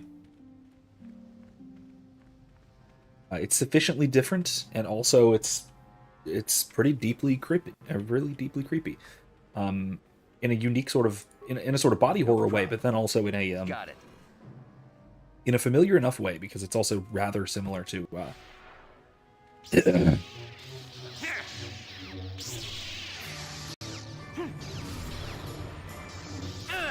really? There we go. That is what a Jedi can do. I think you say that too much to me.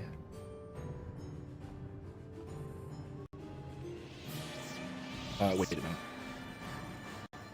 I can get stuff that will increase my use of computers, I think. No, maybe I can't. Oh no. No. Awareness? No. Demolitions? No.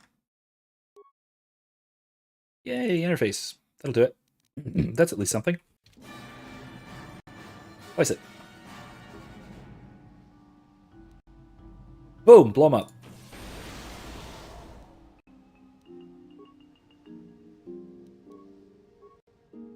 It's us. East guard post. I have enough computer spikes. Corrupt prototype droid targeting program. So they shoot each other. Failure?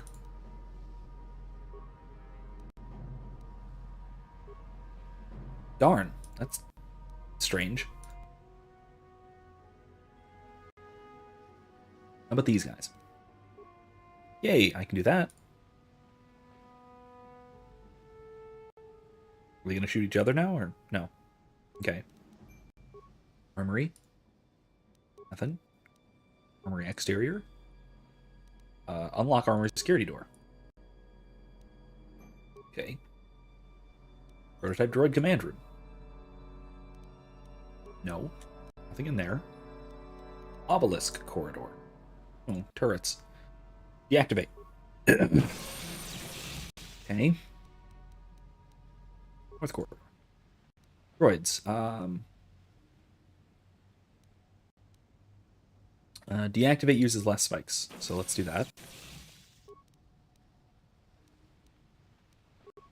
South corridor. Deactivate. Good thing we picked up all those computer spikes. Okay. Oh, area schematic. And that's it. We're good. I'm very glad that didn't give me dark side points for blowing somebody up. I thought it did that once in a while. Let's see. South corridor. I thought those guys were disabled. They are. They're disabled. Why am I... Oh, that's not. For the order!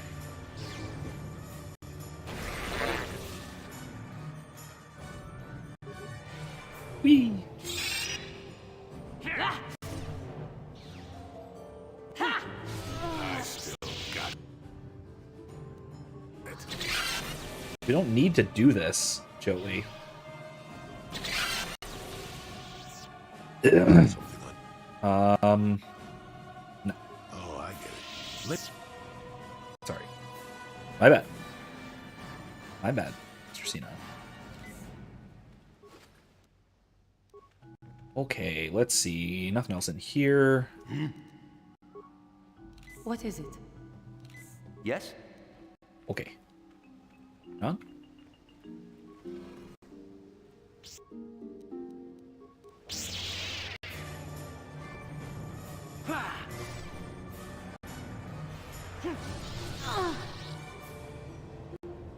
That is what a Jedi can do.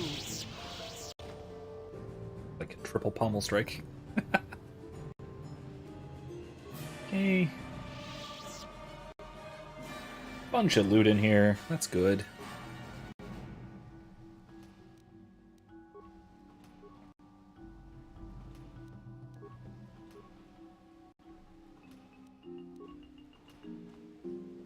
Okay, moving on.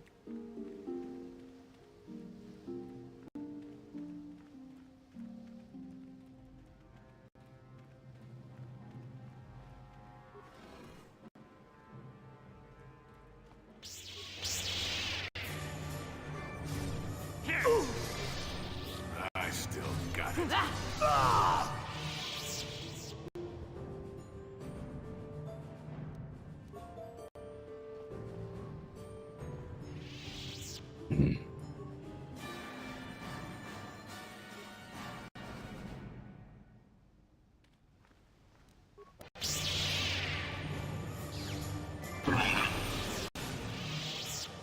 I honestly could have just done that from the start, but I hit the wrong button. It's fine. Happens.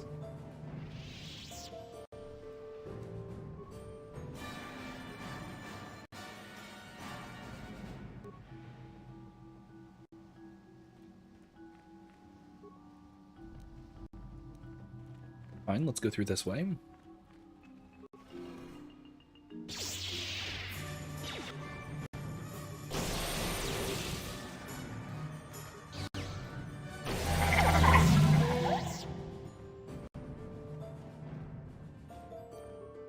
No problem.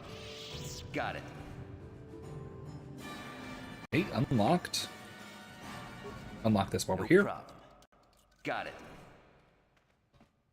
Anything to do here? Nah, it's the same computer system, so I think we're good. Okay,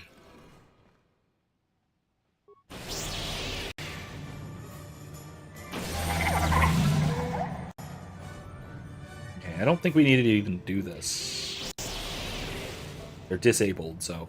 It uses so little force points because it's a light side power, it doesn't really matter. And there's nothing here, so that was a waste. That was a ridiculous waste. Fine, whatever.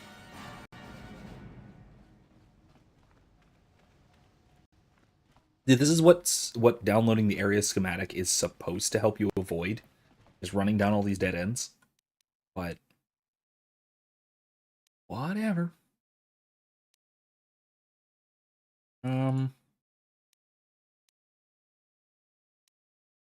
Yeah, let's loop around and go up to the north side before we wrap up. We've got a little time. We got a little time. Enough. The guard post, right? Oh, hello. Never too old for this. That was kind of way too easy. That destroy droids is... Was it 50,000 credits?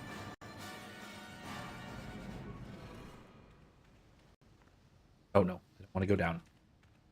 Not yet.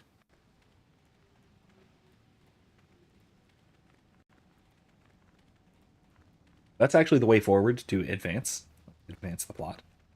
The last thing I want to do. Literally, the last thing I want to do. I want to do all the other things before that. Not going to bother with the droid. I'd probably repair it and whatnot, but I'm not gonna... Got it. Ooh, right. Stuff I'm probably never going to use. That's the worst part about the end game stuff, is most of this I will never use.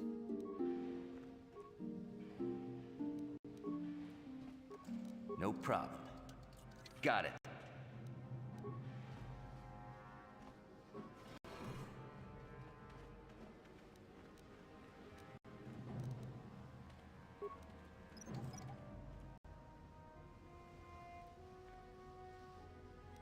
Fine.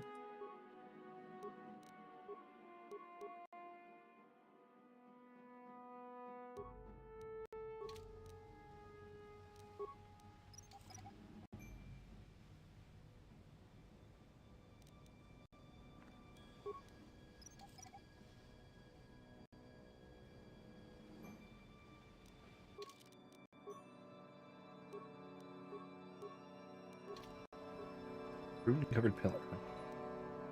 Ooh, Sapith crystal. I wonder if I'll actually be able to find a place to modify my lightsaber between now and then. Now and the end. Who dares intrude on our meditations? You know the penalty for... Revan, you are back.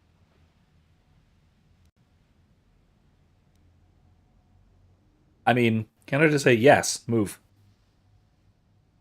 But no, I can't say that. I am Revan no longer. I serve the light and the Jedi Council now. Malak told us what happened to you. The Jedi Council has stripped you of your power. You are a shell of what you once were. You are not Okay. fit to rule the Sith anymore. Good luck. Darth Malak will reward us greatly for destroying you. That's false, but we all have our delusions.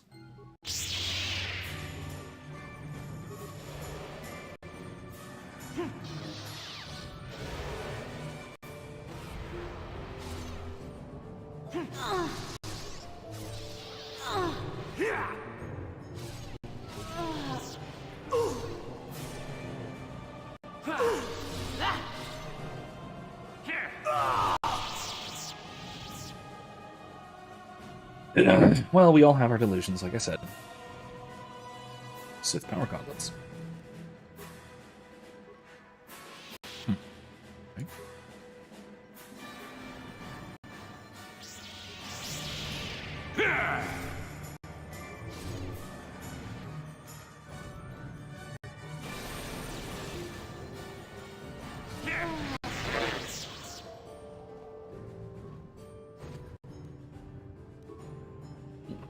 explosive grenade. But frankly, not usually useful. Disabled droids. No problem. Got it. I think we might actually finish this whole first floor tonight. We'll see.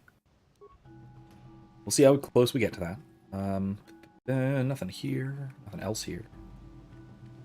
It's these droids. Oh, hello. You will fall.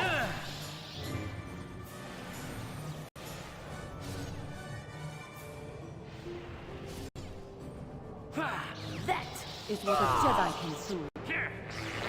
Nicely done.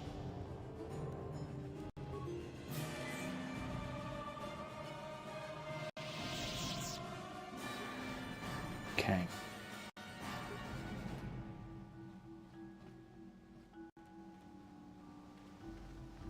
Did I go through all of those this way? No, I did not. Okay. Oh, who are you? Why are you doing that? Revan, Lord Malak told us you still lived. At last, a challenge worthy of my skills. Who I are grow you? so bored with slaughtering these mindless training droids. I intensified my training tenfold in hopes I would get the chance to face you in mortal Is that Darth combat. Brandon? I am glad to see my training has not been in vain. Is that? No, it's just a Sith Master. Okay, I thought it was Darth Brandon. Thought he got away the last time we fought him, but maybe not. Let's see. Hey, man. Let's do Force immunity. That'll be handy. What a Jedi can do.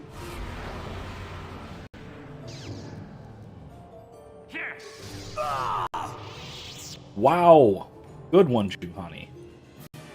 That was not easy. That was not hard at all, actually. That was actually quite easy. Well, shockingly easy. Yes?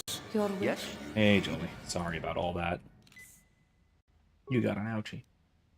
What is it? Yes? Let's see the armor. What do we got in here? Okay. Yes, there is somewhere we can upgrade stuff. After I loot everything first. Let's do that. Got it. Man. No problem. Of stuff. Got it. Powered battle armor. Powered light battle armor. I'm almost a little disappointed I don't use No armor problem. on this build. Got it. But force speed is just so good. No problem. I can't Got it. not use force speed. Oh, 5 thermal detonators. Oh my god. Credits. Why do I need credits at this point? I have to assume that I'm never going to use credits again. All right, last little moment. Okay, Genru or Genro. Ooh, blastable deflection. It's good.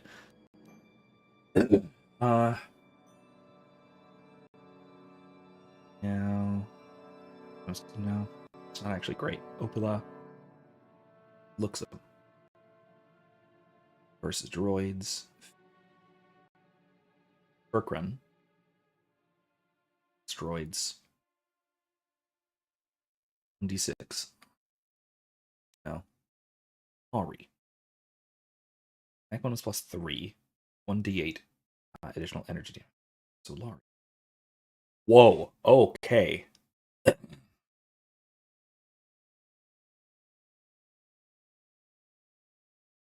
That's actually really good. That's a stun one? No, I'm going to switch that for the Lari.